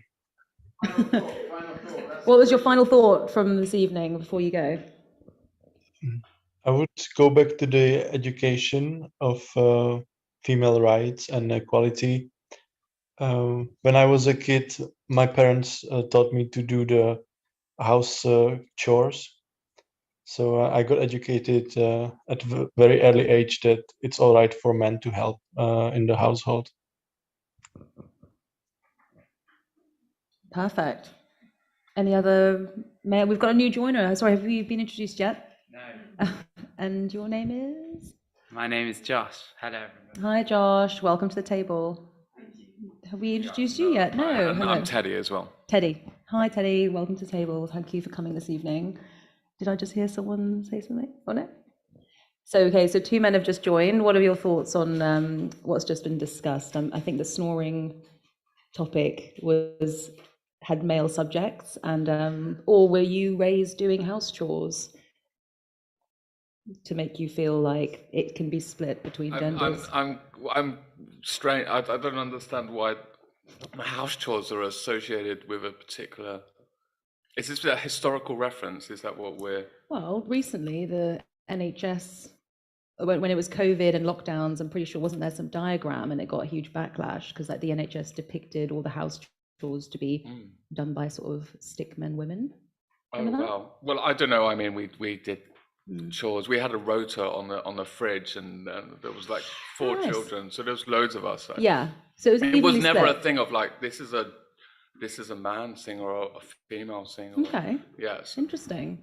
I mean, going back to that T-shirt, yes.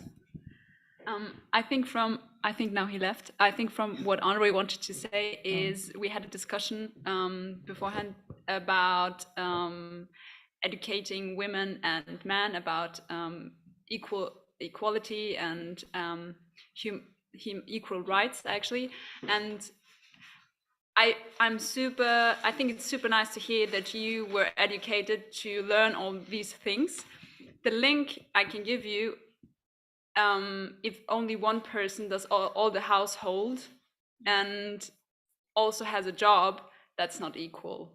And I think these are like the things, if men were not taught how to use a washing machine, and I think this still happens, I think I will not blame them, because how should they know? It's like I have never learned how to do my taxes, so I had to learn it. Yeah.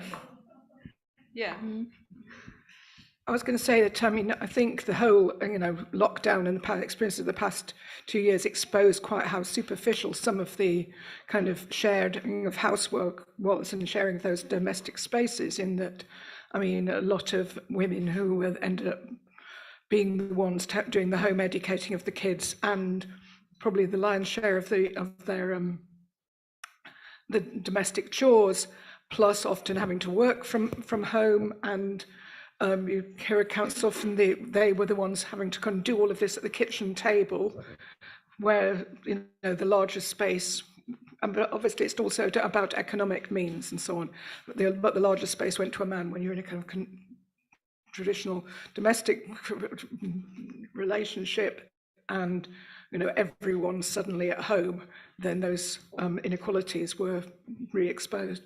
Yeah, absolutely. And yeah, just absolutely, this is real and happening and extremely problematic, because a good example is a friend of mine was extremely anti-feminist, and her reasoning behind it was all of my friends who are women now are having to work on top of having to take care of the kids and having to do the washing and having to do the cleaning, and they're miserable.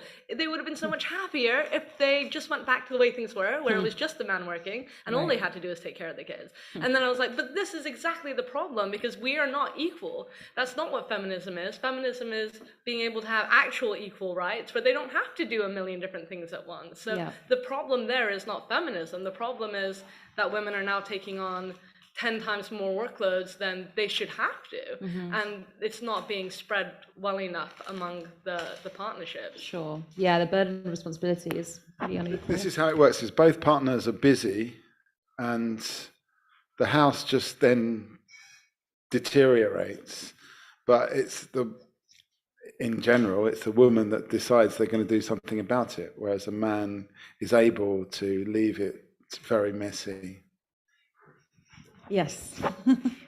I just have a kind of a comment to make that's almost, I really agree with you, and it's a really good point to make. And I think the inverse of that is that in the workplace, it's almost the opposite. Perhaps less so now, but I remember at the beginning of my working life, getting a job in an organisation that was headed up by a woman who had, in order to kind of ascend to the status that she was occupying, she had made some real choices about not having kids, not having a family.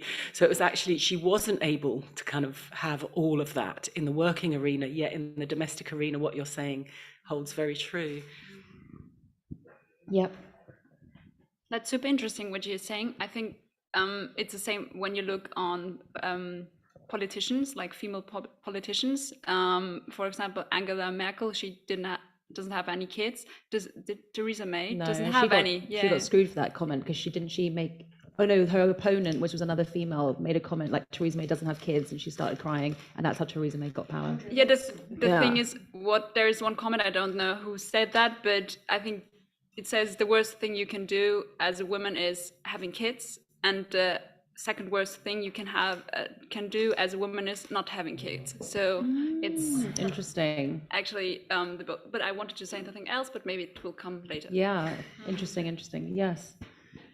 This is what I mean by educating men, right? First of all, you had people like Mary Wollstonecraft that said women want power over themselves. Now we want men to learn to lose that power over us, because ultimately it's a question of sharing. And if you want to develop a proper relationship with somebody, that has to be part of the understanding and the sharing. I do have 4 children, right? But I haven't raised them alone. I have actually, without having any heavy discussions, shared the care. I've always worked.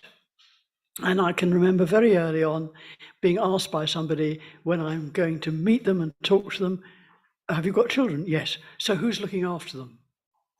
And that question, I asked him who was looking after his children. And he said, oh, of course, my wife.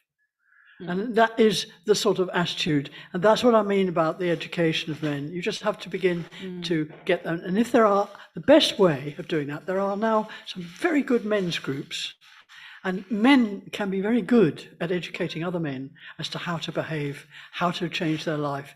But it is hard for them because of the role models. And so when you are a parent, you have to be very careful about the kind of role model you're offering up. And if you grow up with equal role models in a family, you will expect to have that with your partner, or not, as the case may be. But it is very, very important about how you conduct yourself personally with your family. Absolutely.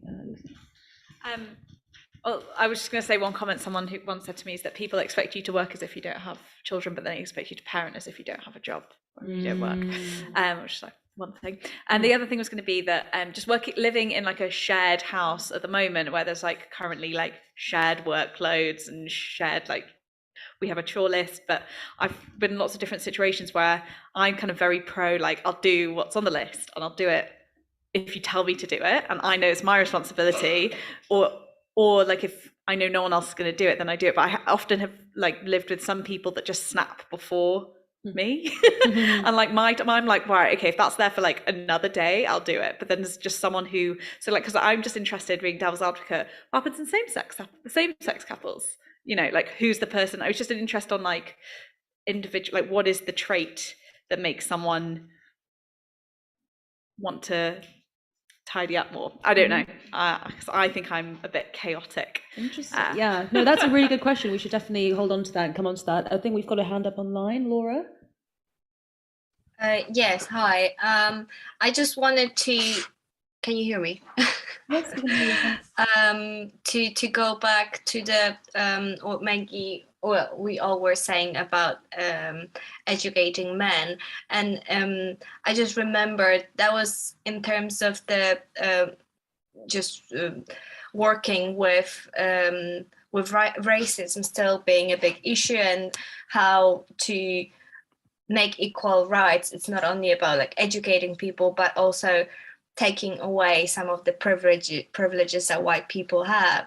And I think it's a quite good analogy in terms of equal rights between men and women, that also it's not only about educating men, but initially, like the same with work, is a little bit of I don't want to say taking away their privileges, but yeah, initially this is what this is about. So doing more, or like as much as women do.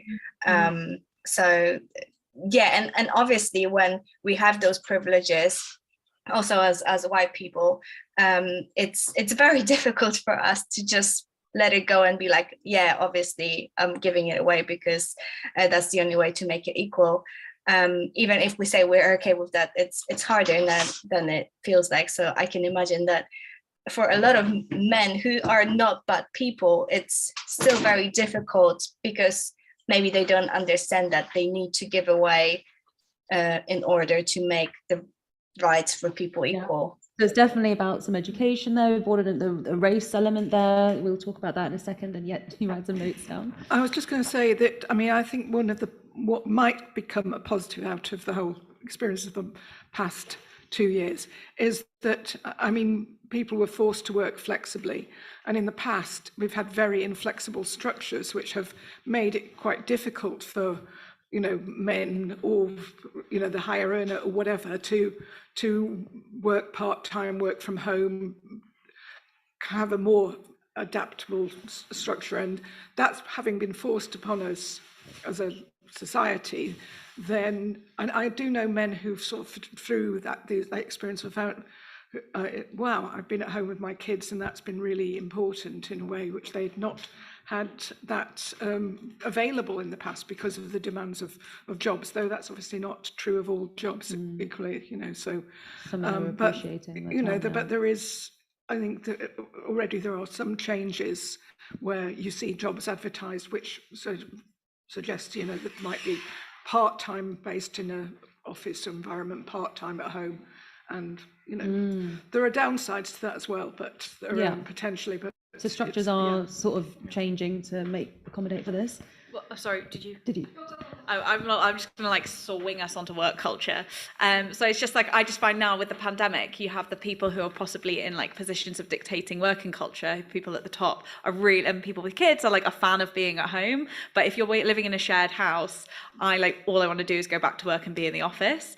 And so, but lots of people don't want to go back into the office and are very happy. I work at an organisation where lots of people have like ended up buying somewhere way out of London, living in Cornwall, and like are now remote connecting in, and it's just changed the way that we work. And I'm very pro connecting with people. I feel like you learn a lot more from when you're working with people. So I bring back the office life. Absolutely. But the people who have children get to spend more time with their children, and maybe my opinion in many more years' time will change. But at the moment, what's the culture that fits different generations? I don't know. That's true. Yeah, a lot of people travelling, working now. But yeah, no, back to office culture. Who's looking forward to going back to the office? Or has anyone been back since? Oh, Margot, you're in. I just want to throw in a different point. And also, I've got some apples. I don't want to go all biblical on you guys, but they are healthy snacks alternatives. Have them if you want them. I'm not going to shove it up your down your throat. Anyway, what I was going to say is like maybe the next revolution for women is just not having children. Yeah, I mean, things are going that way with AI. That's such an interesting point of view.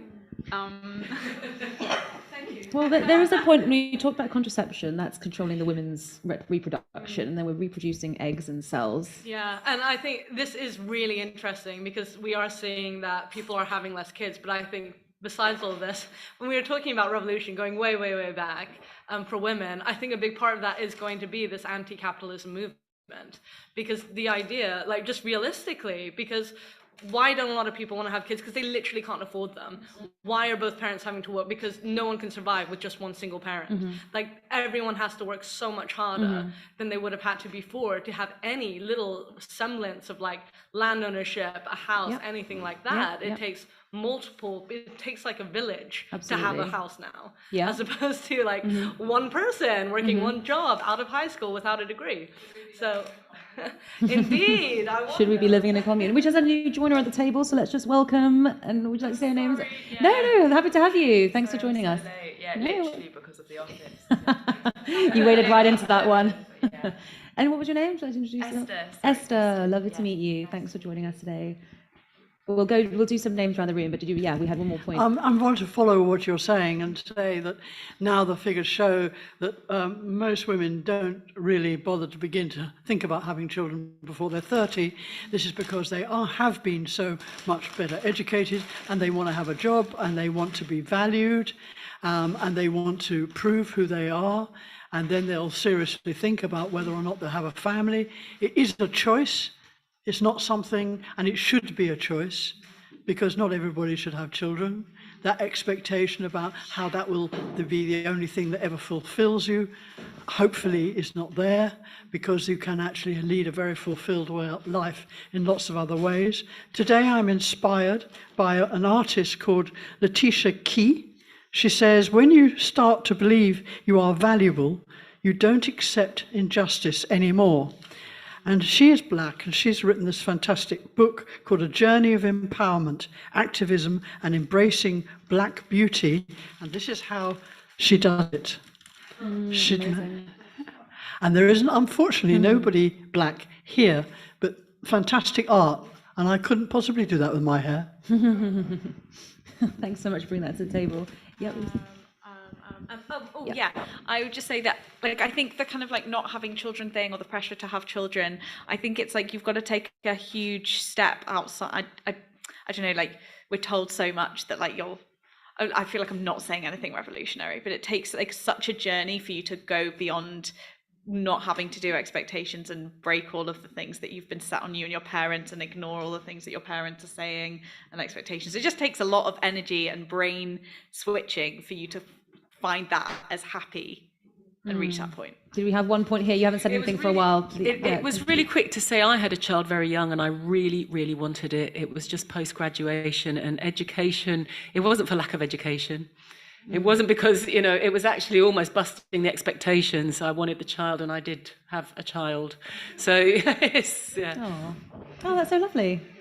Yeah, Mikey. I mean, we talked about how technology has given us reproductive control, but now we've also got technology to either freeze our eggs or sperm, or even create an embryo, and then freeze it for 20 years and have the baby when we're ready. I mean, is that gonna take over as a thing? Yeah. Is that going to be the future? Don't like this at all. I don't like this at all. I don't like the uber control involved. Now, that's probably a lot of me in there, where I begin and end in that. But I think the uber control of it is really worrying, really worrying. Yeah. A kind of a brave new future, as Mike is kind of expanding it to. I prefer to kind of think in terms of kind of diversity. The uber control of that, very, very, very worrying. Artificial embryos, control. Not against it. I just think a brave new future where this is how children are born and come into the world. Yeah. And then that strays onto the sort of genetics, or like, I want blue eyes or something. Maybe. Were you talking about genetic selection? No, I think they were just talking like about egg freezing and reproduction. Oh, because I was going to say just in terms of I haven't, no, but I was just I'm a frozen embryo, and it's just but Really? like, yes, I was an IVF baby. Oh, wow. But it's just like in terms of fertility, like it's just. And I was gonna just, but I think you're talking about selection, right? And like, do you choose like eye color, and when you get to that level? It's but nothing against the technology. It was just Slippery slope. Yeah, there's something about being in control of that really worries me. How, yeah. quickly before we move on, how long were you frozen for, do you know? Not long. Just enough to be sensible. From what you've mentioned, I think I agree on the point of view that if we say, okay, this is the only way how a child should grow up, there is not a lot of diversity, and I think there is no right way how to raise a kid, from my point of view. But the other thing, from what Mikey just mentioned, in vitro is super important for our LGBTIQ plus community, and also for because they could not, and even for homosexual male couples, because if they could not have a free ZAG, and okay, they have free sperm, they could not have a kid. So it might be also maybe we get more diversity out of this technology. It's just It actually could improve diversity with, Well, potentially, though, even that, I mean, prior to the technology coming in, you know, so lots of lesbian couples would get pregnant with a turkey baster and a sperm donation.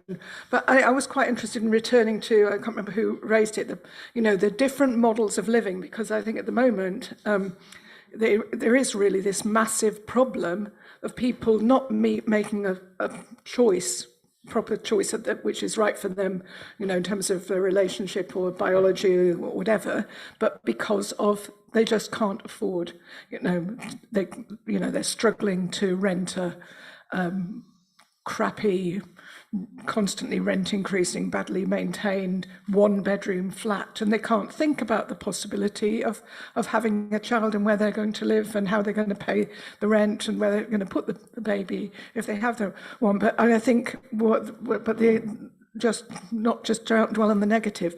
You know, how can we create more communal, more experimental ways of living and sharing both the jobs but also the kind of the living spaces? Because I mean, it's also about, you know, looking at models which are more kind of sustainable, and where maybe you get a ground pump that's going to provide the heating, which is completely impossible for individuals to afford at the moment and unsubsidized, but might be if you kind of start reconceiving of different kinds of ways of living.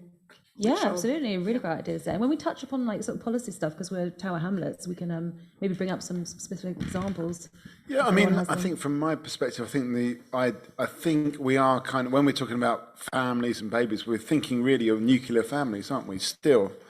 And we're not thinking of a more communal way to bring up kids, which everybody knows, even the nuclear family public school people know is a better way to bring up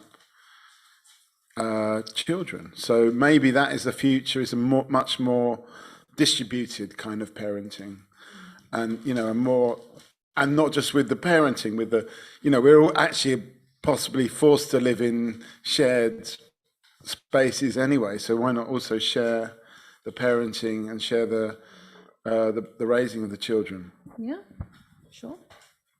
That actually really reminds me of a storyteller that I went to listen to at one point. I think he was from Alaska, a native indigenous Alaskan storyteller.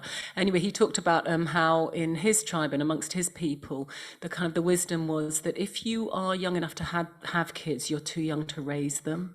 And in the society that he lived in, actually, it was the grandparents that raised the kids, while the able-bodied people, in a kind of creche situation, while the able-bodied people, young, fit, strong, went out and kind of looked after, went hunting and gathering or whatever it was, to look after the whole community.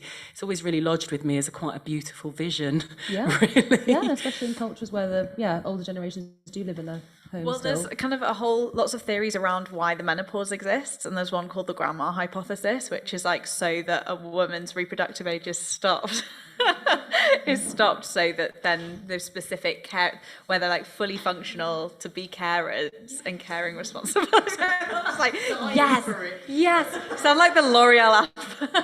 Yes, yes. Herbal essences. Oh, really?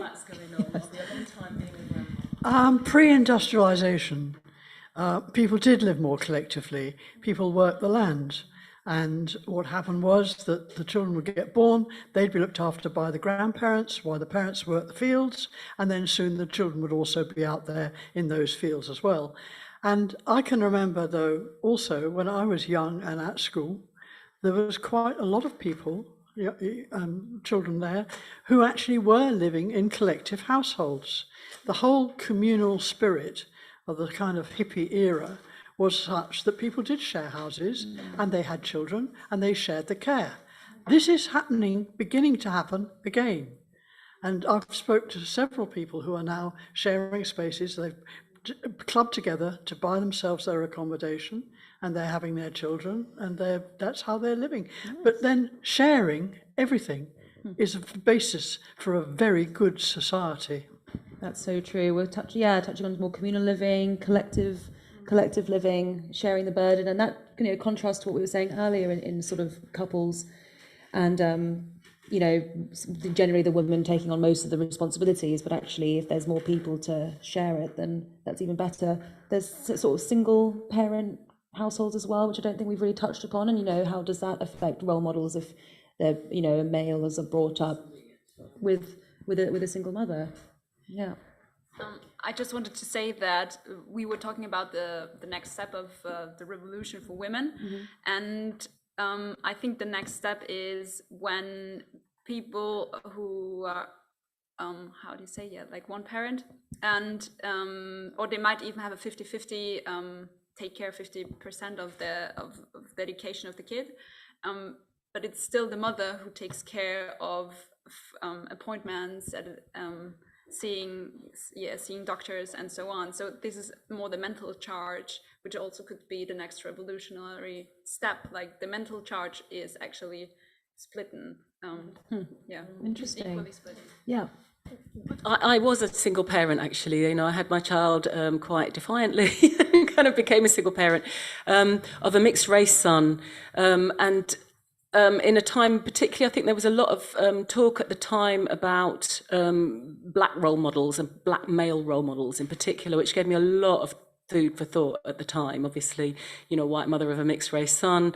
And, I always took a lot of inspiration from Gil Scott-Heron, who I also loved musically. And anyway, but there's a kind of a passage on one of his later albums, I think, that he comes back and he talks about, it was women who made me the man I am today. And he talks about being raised by his grandmother and a circle of women. And I thought that he just stood out, his head way up there, the parapet amongst a kind of a sea of people saying what black youth need is black role models. I know this is a whole other topic and a big discussion. But I think it's actually really perfectly possible to raise. And that's great to know that that existed. And I don't know who would be like now, say the same situation now, who would be the black role models today and to emulate Gil. No, I don't have a male role model, but I was also thinking about, I recently read a book from Bernardine Evaristo, who is the first Booker Prize, black female Booker Prize winner. And she is also speaking about the fact that she doesn't have any kids. And I think what I'm longing for at the moment is also to see role models who can combine both. So who have kids and but maybe that's only an individual choice, because I see myself as one day I want to have kids and still want to do the things I want to have. So maybe this is also the next revolutionary step. Esther? Just gonna say, do you want a role model that has kids and is doing what? I can introduce you to my sister if you like. But Yeah, no, sorry, I'm so new to this and not done this before. I'm really excited about like the idea of more social upbringing for kids. Like, I would love to see more of that. And my sister's always like, yeah, I'm gonna like go and join a commune. I'm gonna start a commune, la la la. And she's got two beautiful girls called Ari and Mio, who are 7 and 4. And she's like, she's killing it, but she is like dying a bit inside. And she's like, I just feel like Where I've does she lost live? parts of Where? myself in Broccoli. Okay, nice. Yeah. But I was also gonna say that it would add to like more social cohesion if you had if you were looking after different kids, and also like that jealousy about like wanting your child to be like the best. Well, everyone's children are like everyone's, your children, everyone.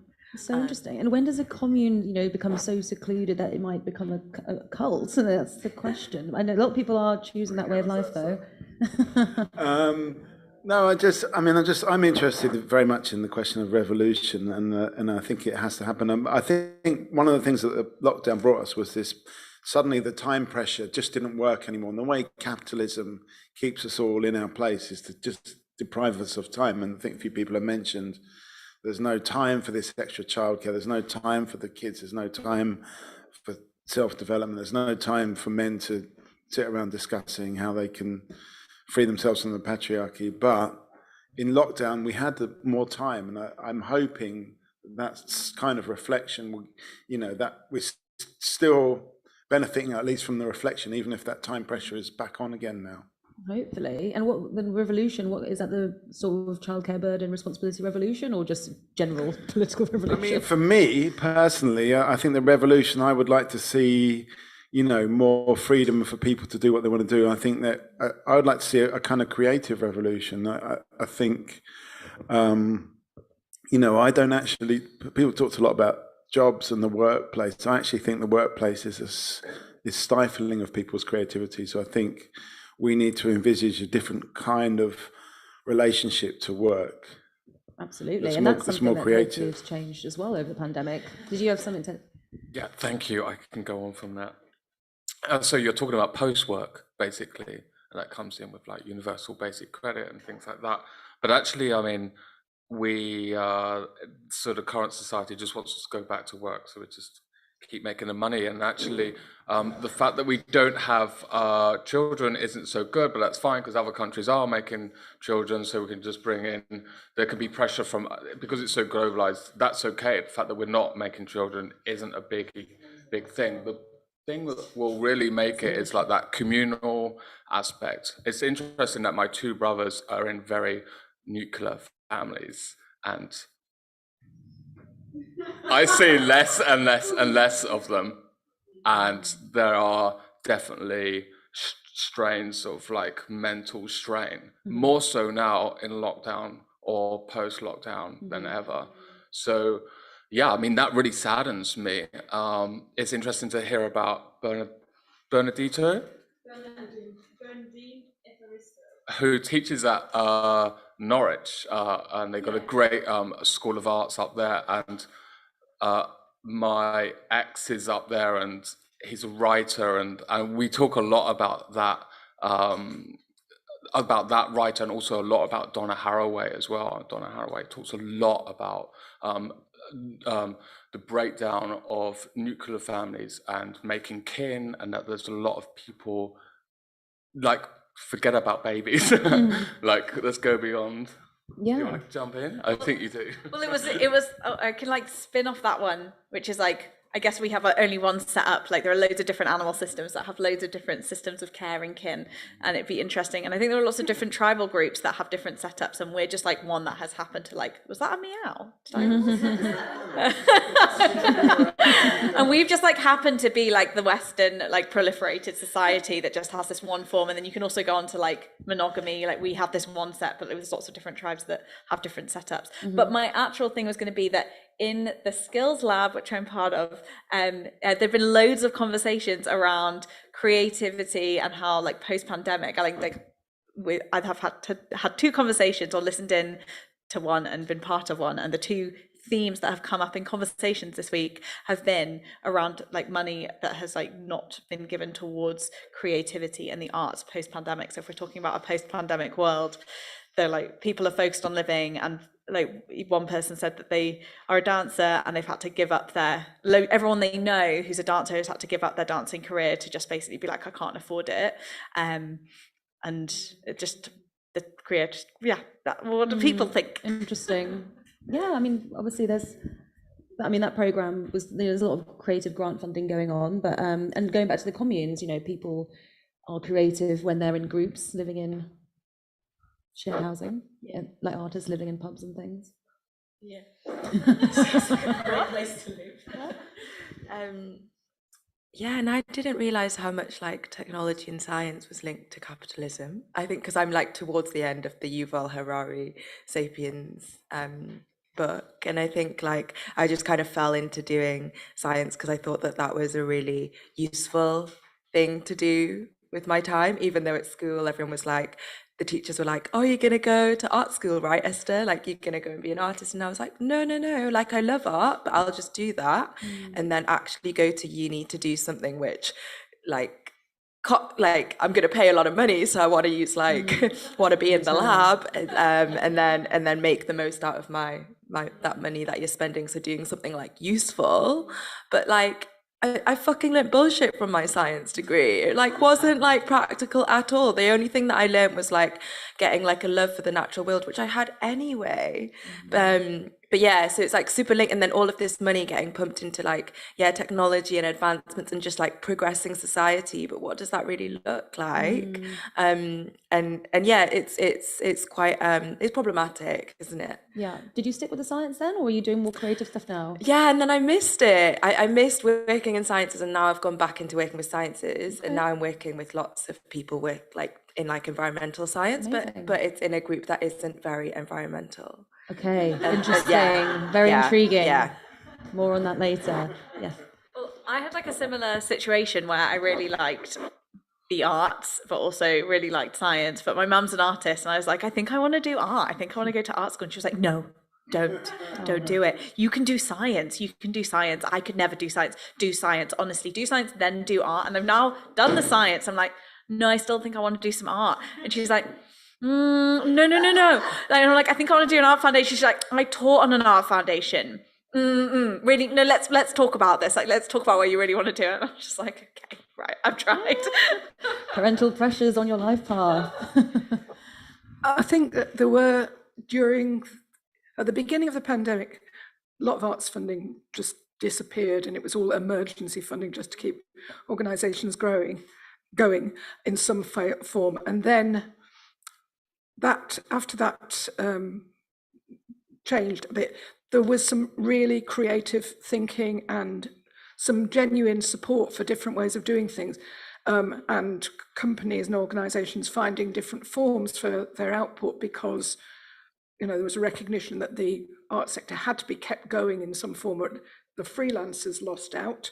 And loads, like saying about dancers kind of being forced to give up being dancers, and loads of freelancers just forced out of the industry altogether into other jobs, and lots of them haven't come back.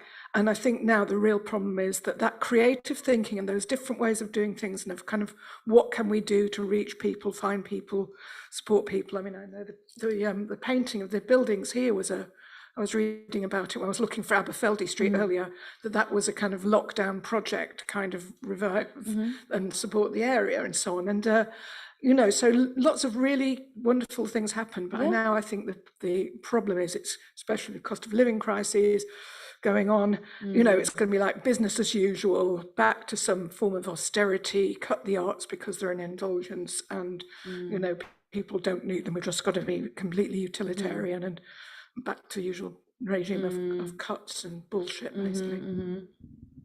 Yes.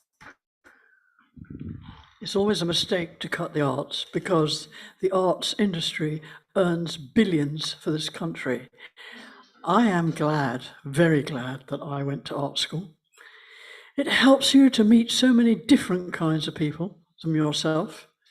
It also makes you much more accepting of different ideas. It also enables you to use your imagination about your life and to be able to bend your mind around all kinds of corners. So I would advocate anyone going to art school, because it would be such an enjoyable and better experience for them, and the world would be a better place. I'm hearing it for artists because I am one. Nice, you've definitely persuaded me. Woo. That's nice to hear. There's science and art in London, and there's a number of other places. I know, like Edinburgh, Dartington, like they really champion sciences and the arts together. So maybe there's some more courses for you out there. Yeah, great idea. So just conscious, yeah. Oh, sorry. I was just going to say it's interesting, not to like vouch for also doing science degrees, because I think we all had a similar situation where we were told not to do art. But I think, unfortunately, that has a lot to do with the fact that we were kind of pushed into it because our parents wanted us to have a safe living experience. And because the arts aren't funded enough, it was trying to protect us. So I think that's the big issue around that, why we feel pressured, is because, unfortunately, there isn't enough given to the arts so that people can live comfortably on those sorts of wages and have security. Yeah. Yeah, I mean, so yeah, parents really can change the course of your life. Yeah, I'd like to second that. I think, yeah, it kind of comes from a positive place in our parents to kind of discourage us from doing art or something that is perceived as volatile, not very reliable source of income. And like my parents are very working class, and I think they've never ever had any experience of anybody making any kind of living. They never knew any artists. That was just like not even within any kind of circle. So obviously they wouldn't be able to advise me for going to the arts, because how could they possibly? But yeah, I mean, yeah, more role models overall, and yeah, that's it. But also I just wanted to say that maybe all right, people with your hands, 1 second. No, keep them up, because I think maybe we could just have one more person in the middle. I'm just kind of thinking that perhaps we could just have like a little shaking things up a little bit more, and Timna maybe could just jump in, just see what happens. Yeah, we're working on it, but yeah, yeah. So like, talking of things that we don't get told about or like get supported through, I don't understand why we're all not told about taxes. Why are we not sat down at school and told about how we pay our taxes? It's boring that every single person will be responsible for taxes.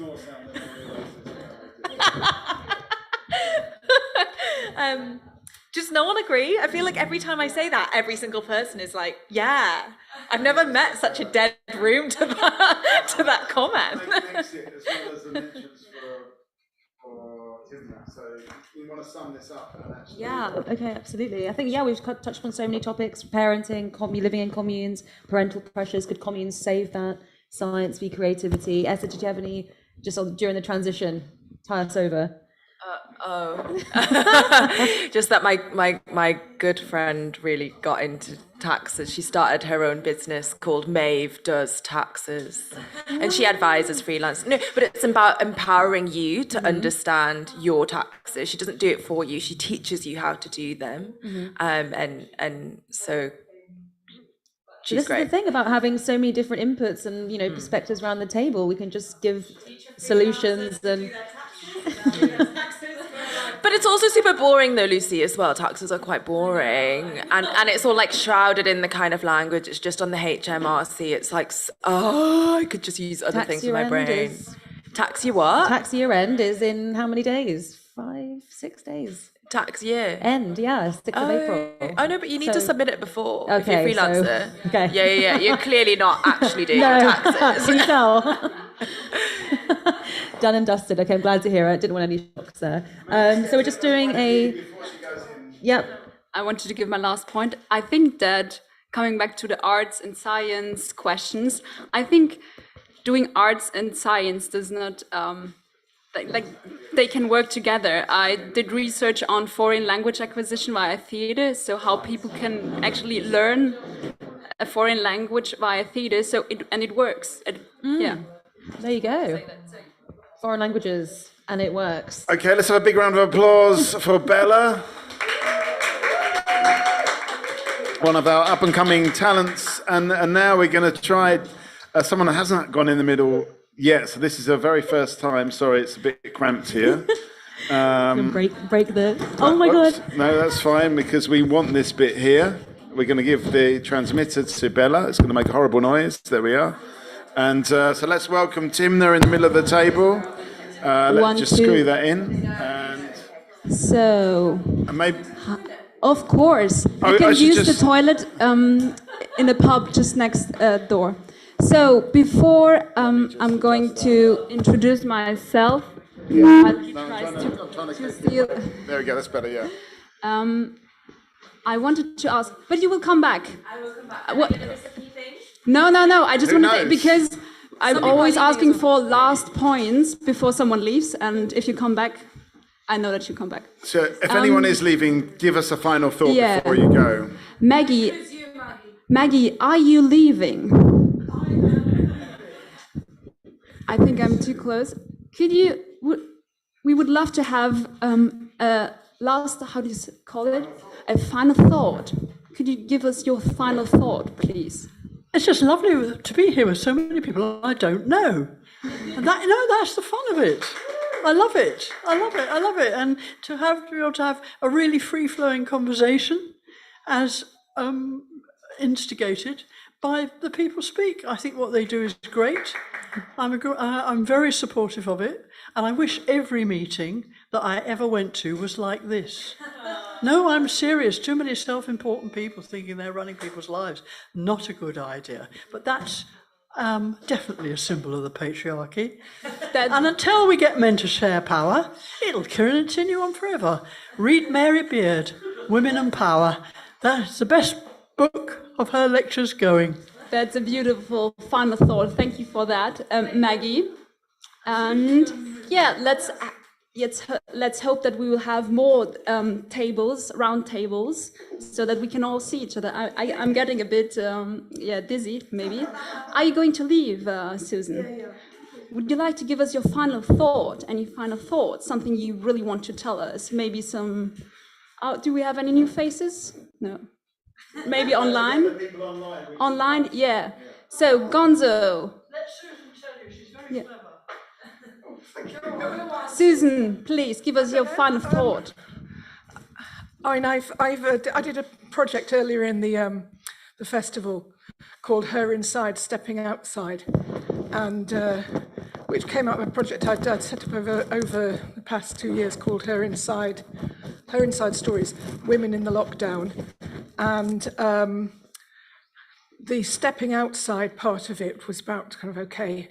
I got a little bit of funding for it last year, and then the stepping outside bit seemed to be a little bit premature. You know, it sort of felt like we were doing the okie-dokie at one point. We were in, out, because there was constantly a new variant or another reason not to be stepping outside. But so I'm kind of giving that a bit of a plug.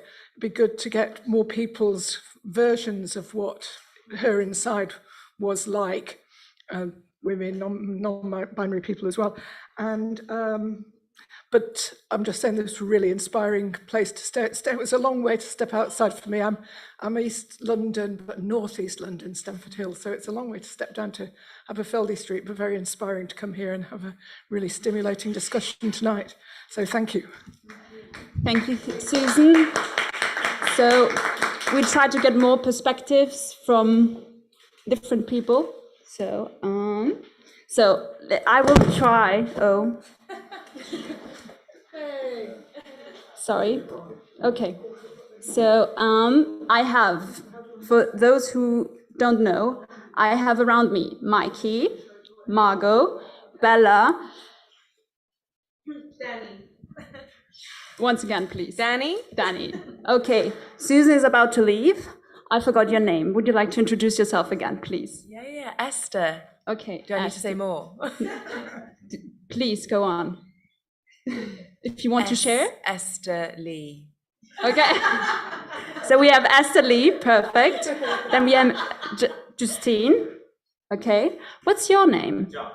Josh.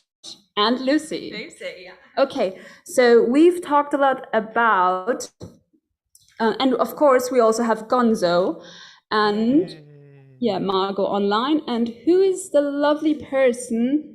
It's Laura. Yeah, and Laura actually does all the visuals. I will now make that what Margot wanted to do. Could we have a look on all the visuals again, Laura? Would that be possible, so that we have a kind of a summary of all the things on what we have chatted, if I remind? Yeah, there is a lot, but we can go for it. Okay. I know there was one about Britney Spears and Justin Timberlake, where we were talking about and this was actually related to how we choose our partners, and do we choose them because they look similar to our siblings, or we also had a lot of chats concerning if women have choices, which choices do women have? And yeah, so Talkaoke is actually about you all. So that means you can choose the subject on which we are going to discuss in the next 10 hours. No, I'm joking. So do you have any subject about which you want to talk at the moment? Esther, you seem to, yeah. With my darting eyes. Does it need to be on women's? It can be on anything. It's up to you. Your choice. When I was buying lunch today, I did overhear quite a horrible anecdote. So I think I was waiting in the queue, and then and there was a little boy, and there was his dad, and we were in a like a shared workspace waiting in the cafe, and then the dad bumped into like a colleague and was like, "Hey, you all right? Hi," and then pointed at the kid, and then he was like, oh, you've got your kid today," and he was like, "Oh yeah, daddy daycare." And then the guy was like, "Yeah, where's your wife?" And he was like, "Yeah, she's like working." And I was like, ugh! It's like you just really like forget how disgusting some of these conversations are. I was like, yes, so what? Wife's got shit to do. You've got to look after your child. Like, but yeah, reminded me of that. Yeah, thank you. So please, Lucy, go on. I thought you were gonna say a story that happened to me, and that I think my dad bumped into an old friend, and then he was like, "And this is my daughter." And I was like, "Lucy, my name's Lucy." He was like, "Shit, yeah, Lucy." Yes, so the daddy stories. So I just saw that we have a new participant, Simon Cole. Simon, welcome to Talkaoke. Is it your first time with us? It certainly isn't. No, how you doing? I'm fine. What about you? Yeah, I'm good, thanks. I'm good, yeah. I hear, I'm late to the party, but I hear Mary Wollstonecraft got a shout. So good for that. Yeah. Where are you based at the moment? I'm in Hackney Wick. Ah, okay. So not that far from here. Cool. Oh, no. Do you have any daddy stories to tell us, Simon? Daddy stories? Yeah, we just had a comment. I think I'm in the wrong Talkaoke, I think. Okay, does anyone, Mikey, please. Is this Daddy's History Month? As parents and grandparents get older, they do tend to forget names. Like my grandmother always used to call me Neil, John, David, Michael. And she called all men by all the male names in their family. She just did it. For some reason, I was always at the end. But I think I wouldn't be too offended by the fact that your dad's forgotten your name, because it's just a natural part of life. So I will pass over the mic to Justine. What do you think about that? Well, I just want to flip that with my own experience as a mother without a name for many years in my locality, because my son is called Keziah, and I was just Keziah's mum. Oh, look, there's Keziah's mum this, Keziah's mum that. It took a long time after he'd grown up and left home for me to actually establish myself with my own name. So it can work the other way. Yeah. So Lucy, what about you? We'll go on. Sorry, were you before? It's so funny because I mean I don't have any children, but I remember when I first came to the UK, and then I mean I was just me. I was 18. I was just like, you know, what the fuck is the world about? But wherever I went, and if people said like, oh, where are you from? Because they could hear the accent, I'd be like, oh, I'm Polish, and suddenly I was like, I had to like speak for the entire Poland, because all I was I was the Polish girl.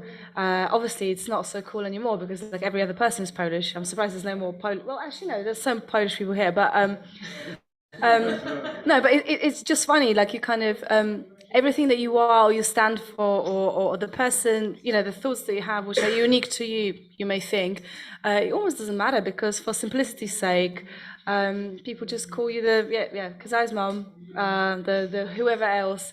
And it's just so frustrating, but maybe it's an ego thing, I don't know.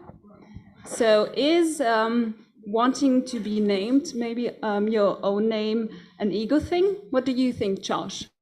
I'm sorry, but I wanted to pick up on memory and Okay. old people being able to remember things, because I was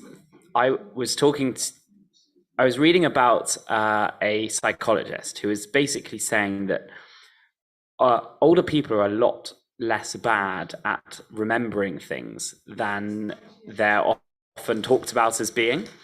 And basically memory is often linked to need to remember things. So for example, I have mostly spoken English since I was a baby. And as I get older, I will think more and more subconsciously that I don't really need to learn any other languages because I've used English and that served all of my purposes so far. So as you get older, your brain automatically tells you that there's no point retaining new languages because there's no point trying to learn them. Whereas when you're a baby and you have no ability to communicate, it's much more important that you learn one language because that gives you the ability to interact with your parents and friends and siblings and so on. Not to mention it takes babies a really long time to learn a language. And so if you ever think, oh, you know, I'm too old to memorize things, actually just tell yourself you really need to learn it, and then it's much easier to do. Okay, I saw one hand. Esther, so... Yeah, no, I agree. That really resonates. And it actually comes back full circle back to like the perfunctory thing, doesn't it? About like the sciences and things being useful and practical, and then like knowing and like doing other things which don't have a specific purpose. Yes. Expecting more from you, but yeah, I only speak English and it's really sad because people expect me to speak more things. Would you like to speak any other languages? Yeah, totally. All of them. German. Oh, okay. Spanish. Okay. Are there any other? There is someone. Okay. There's. I think. Is it Laura? Who? Gonzo. Yeah, Sorry. yeah. So, I just Gonzo, have this please. Kind of, my own kind of personal story or history. I was growing in a household where there was like my like a mom, dad, and brother, but also a grandma. So all kind of about 20 years. I was growing up with my grandma and other kind of extended family, kind of really strong women that kind of were guarding me from all kinds of dangers and kind of showing how things. Anyways, yeah, my grandma, she spoke and used and translated to many languages. But when I was growing up, it was like two languages mainly because it was still Soviet Union, so it was like Russian and Latvian. And so media, like TV was on, so lots of Russian language came in. And when Latvian was changing and the kind of this kind of nationalist spirit came along, a lot of people kind of started to kind of, oh yeah, Russian.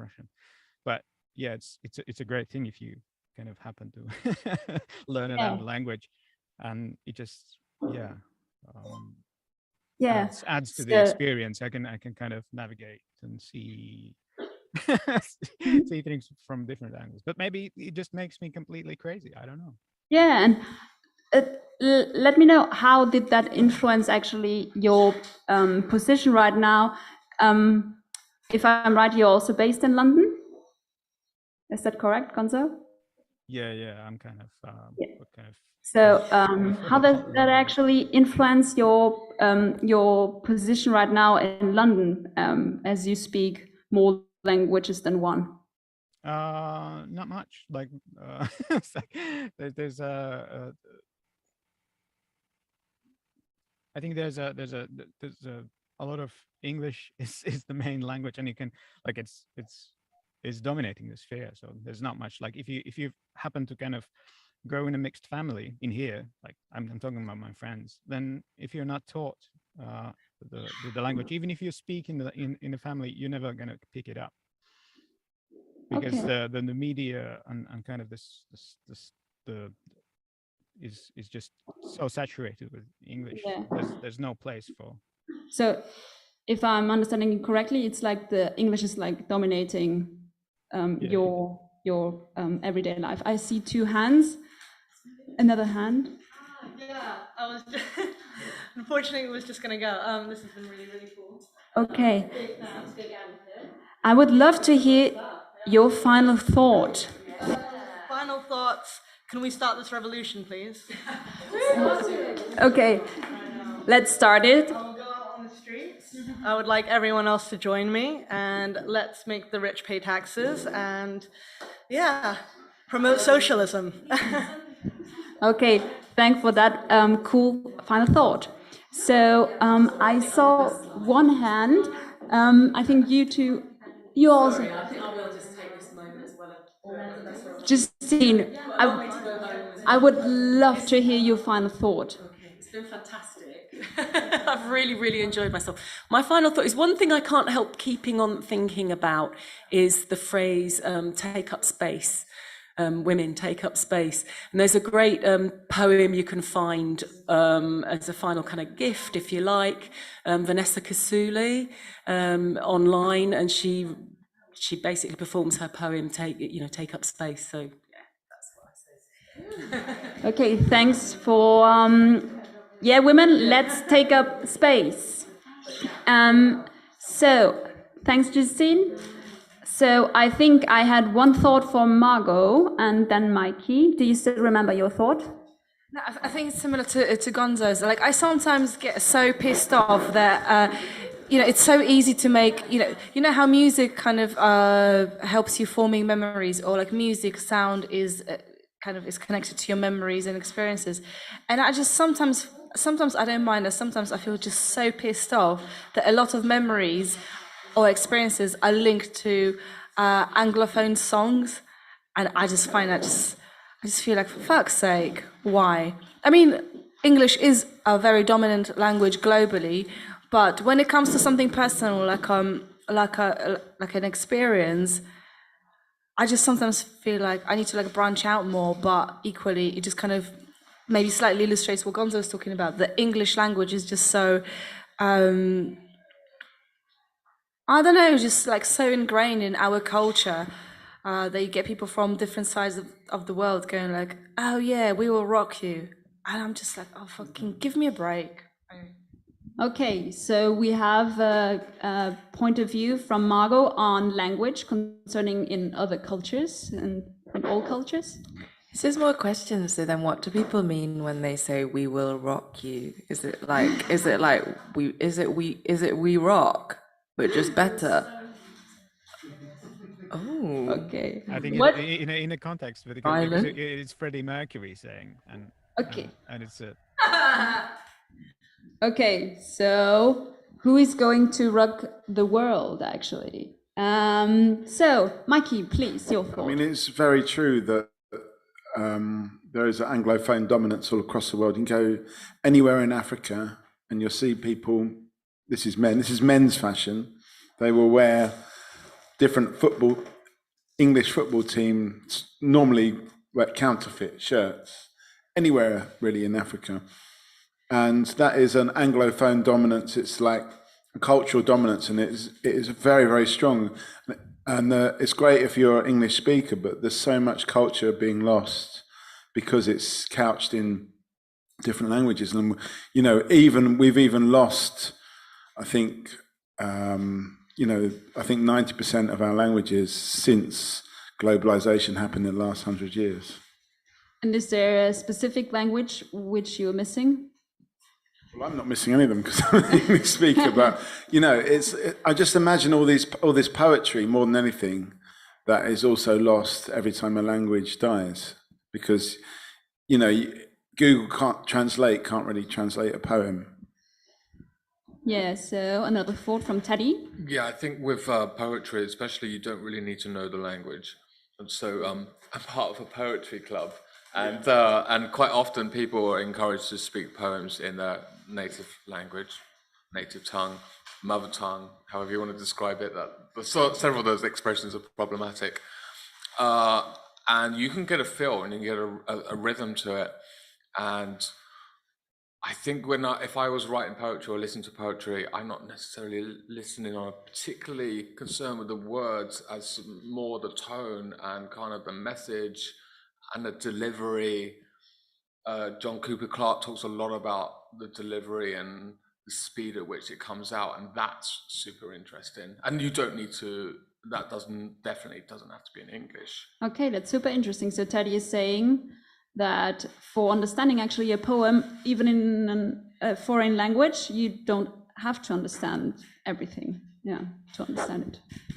I mean, I agree, but I'm going to be, it's an agreement with, you know, it's not a straight up agreement, but yeah, I agree with you.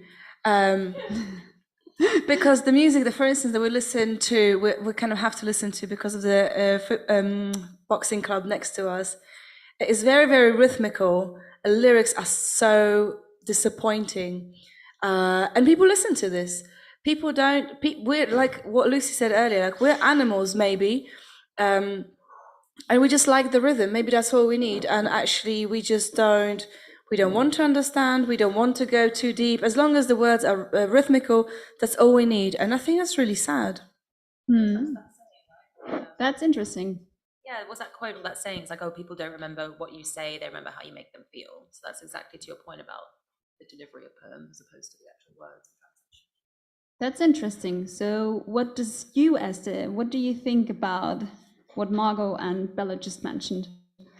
Yeah, I like both points, and they're both like different sides of the stone, because you can like use it to your benefit. It's quite liberating thinking that even if you read a poem in English and you do speak English, but you're not really getting it. But if you just read and you're not, it is more about the feeling. So my partner at the moment he's you know, very gifted, great writer, and he's got a book deal. He doesn't understand poetry. We'll read read bits, and he'll be like, yeah, don't get it at all. But that's almost not the point, though, isn't it? It is about the feelings. So then knowing that, yeah, you could read something in another language is quite cool. And then no, it'll come back to me. Yeah. Thank you for that. I just wanted also to mention, in Talkaoke, you can disagree, you can agree, so it's up to you to decide what you want to say. Yeah. I have to say that I don't really enjoy reading poetry, but I like hearing it. So I've even like read books of poetry and gone, oh, what's the point of that? But then heard the poetry, someone say it doesn't have to be the author, and it suddenly comes alive. But somehow my brain is missing that bit to turn the written poem into a spoken poem. So I don't really enjoy reading poetry whatsoever. Okay, and I'm curious, is it poetry, English poetry? Sorry, I will come to you in a second. Is it English poetry or?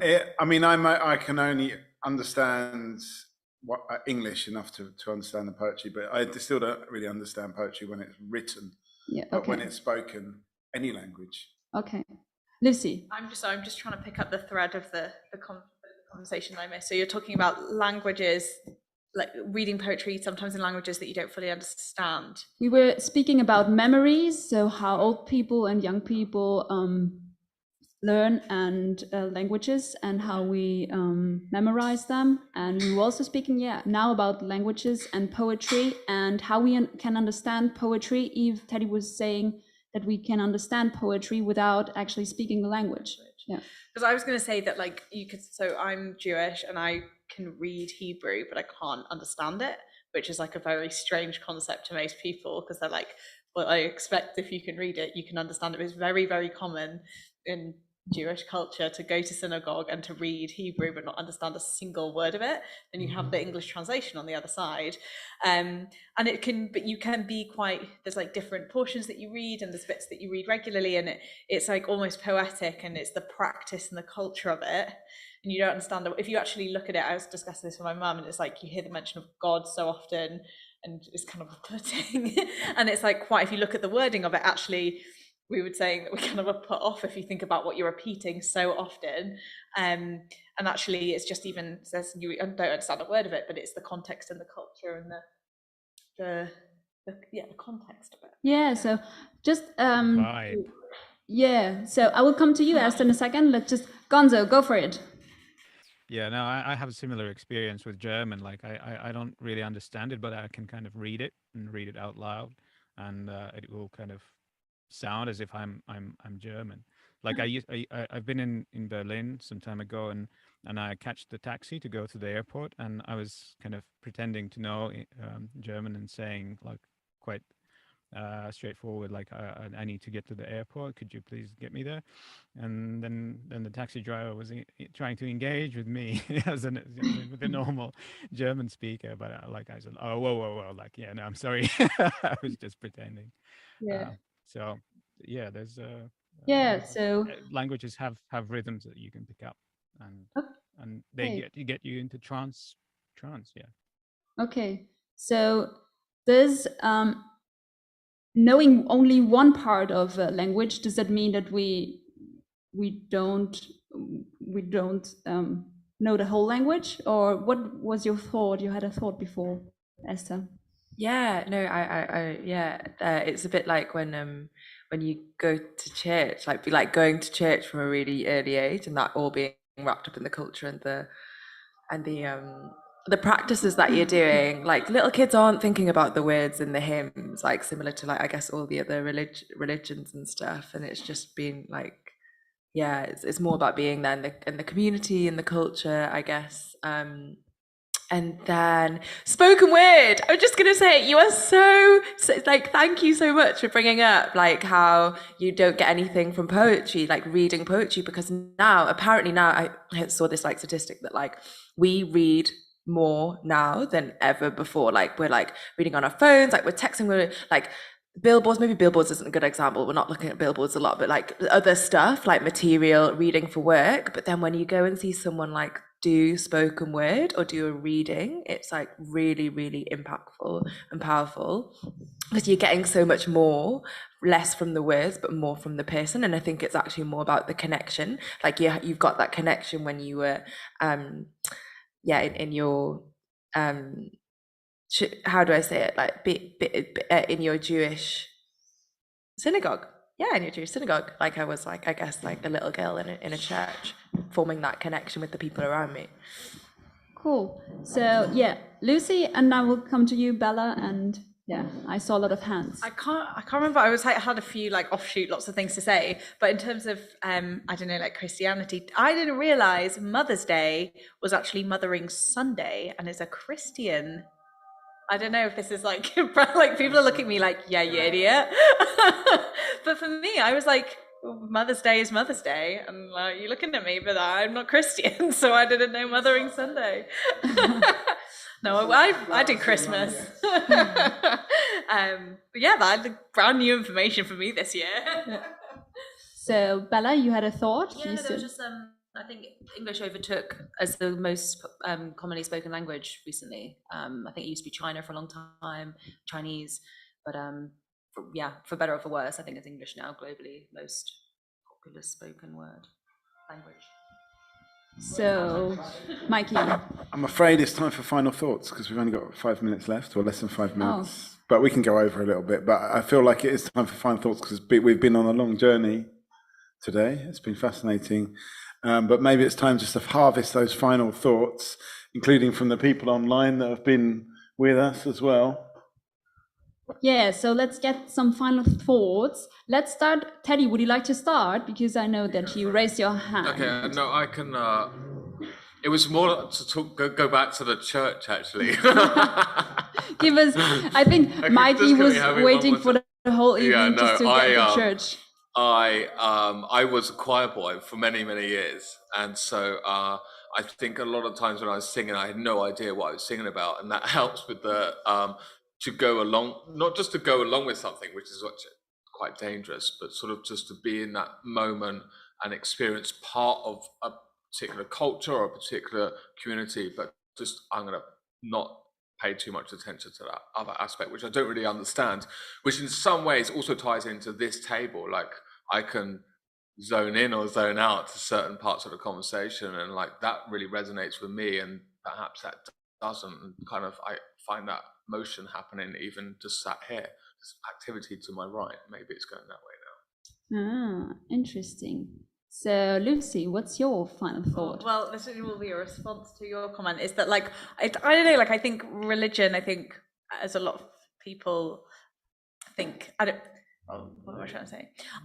I think like, yeah, lots of messages, there's loads of stuff that's wrapped up in religion that like, if you're atheist, you think maybe like religion like pushes a certain agenda or certain messages. But I think that like the music and the thing that brings everyone together, I think religion has like honed community, like how to develop an effective community. Go and look at like a successful religion, because you've got like amazing music that brings people together, like practices that make people rely on each other and talk to each other. Like if you look at, like, I'm very pro a lot of their grief practices, like you've got a specific system, set of rules, like, right, that person's died, that person needs like support, right, boom, we're going to be at that house for 8 days, everyone bring food, we're going to be there, we're going to support them, blah, blah, blah. And I just think that that's like an amazing, like, for all religion can cause in terms of war and hate, it also is a really productive community tool for living together productively and being well.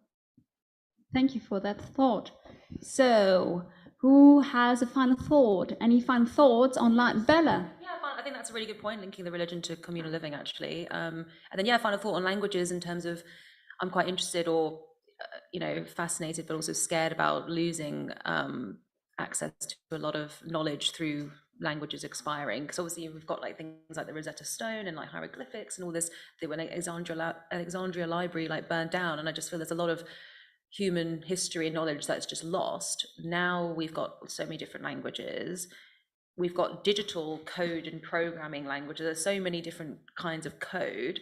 And I think, I'm not a coder, but like I understand that there's different versions, and some technologies can become defunct because coding expires and they rewrite a new version of that. So as we move more into the digital age, is that just continuing the problem of like new expiring languages? So just where will that lead, basically? Because obviously to communicate is to pass knowledge and experience. So I wonder how we will move forward with this kind of pattern.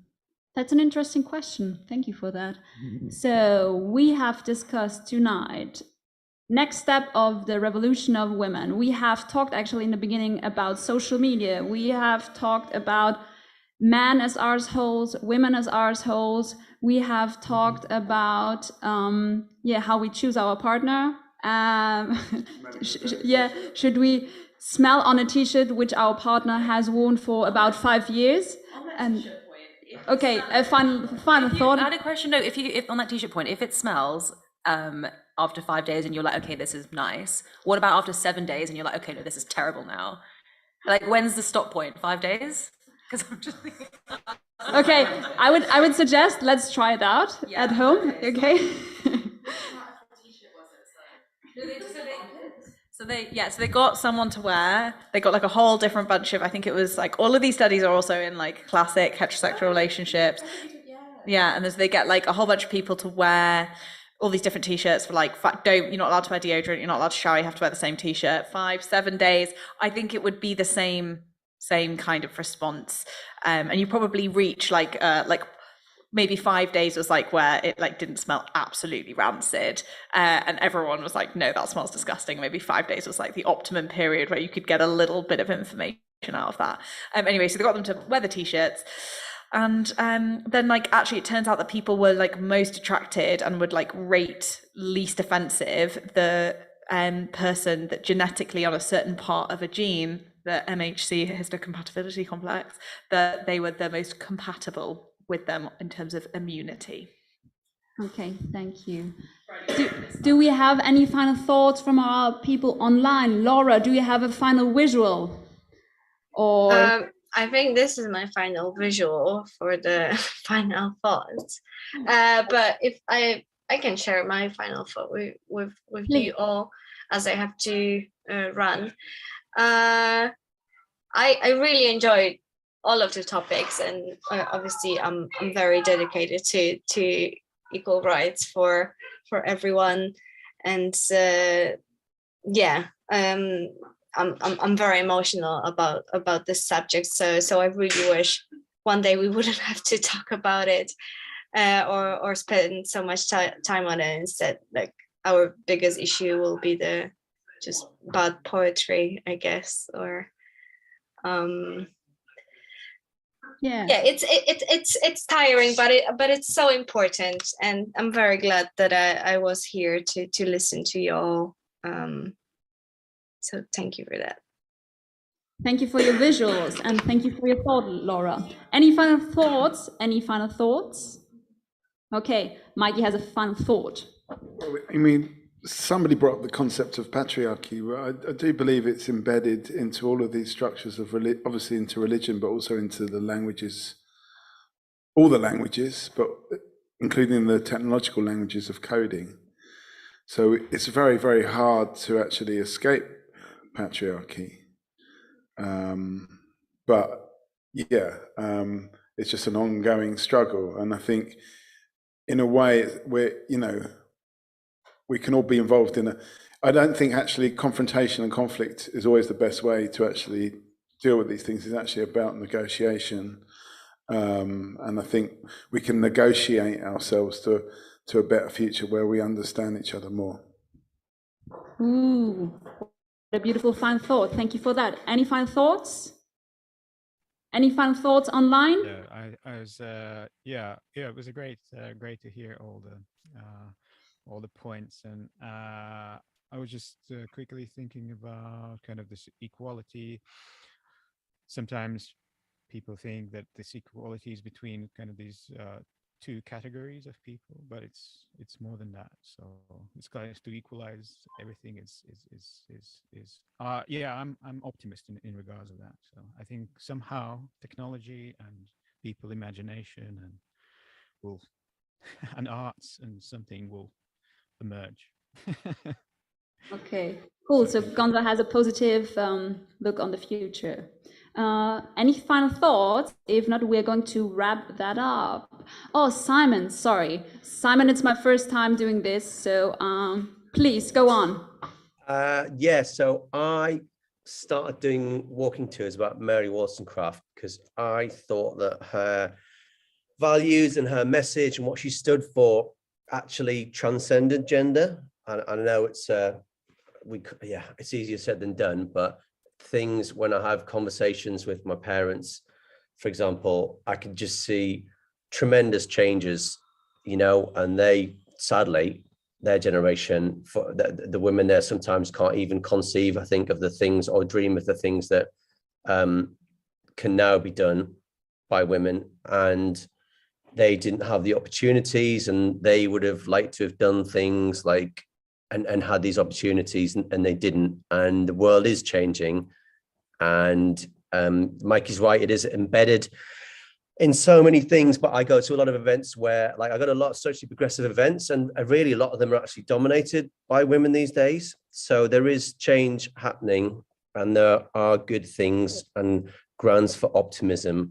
And maybe one day we will end up in a place where the values that we take seriously are ones that we think transcend gender, and they're just about being good human beings, and what you've got between your legs doesn't really matter. Thank you for that comment, Simon. Simon sees, all the beautiful changes we already have, and let's look forward for more beautiful changes. So it was lovely to see you all in person and online in person. So have a lovely evening and see you soon. There we go.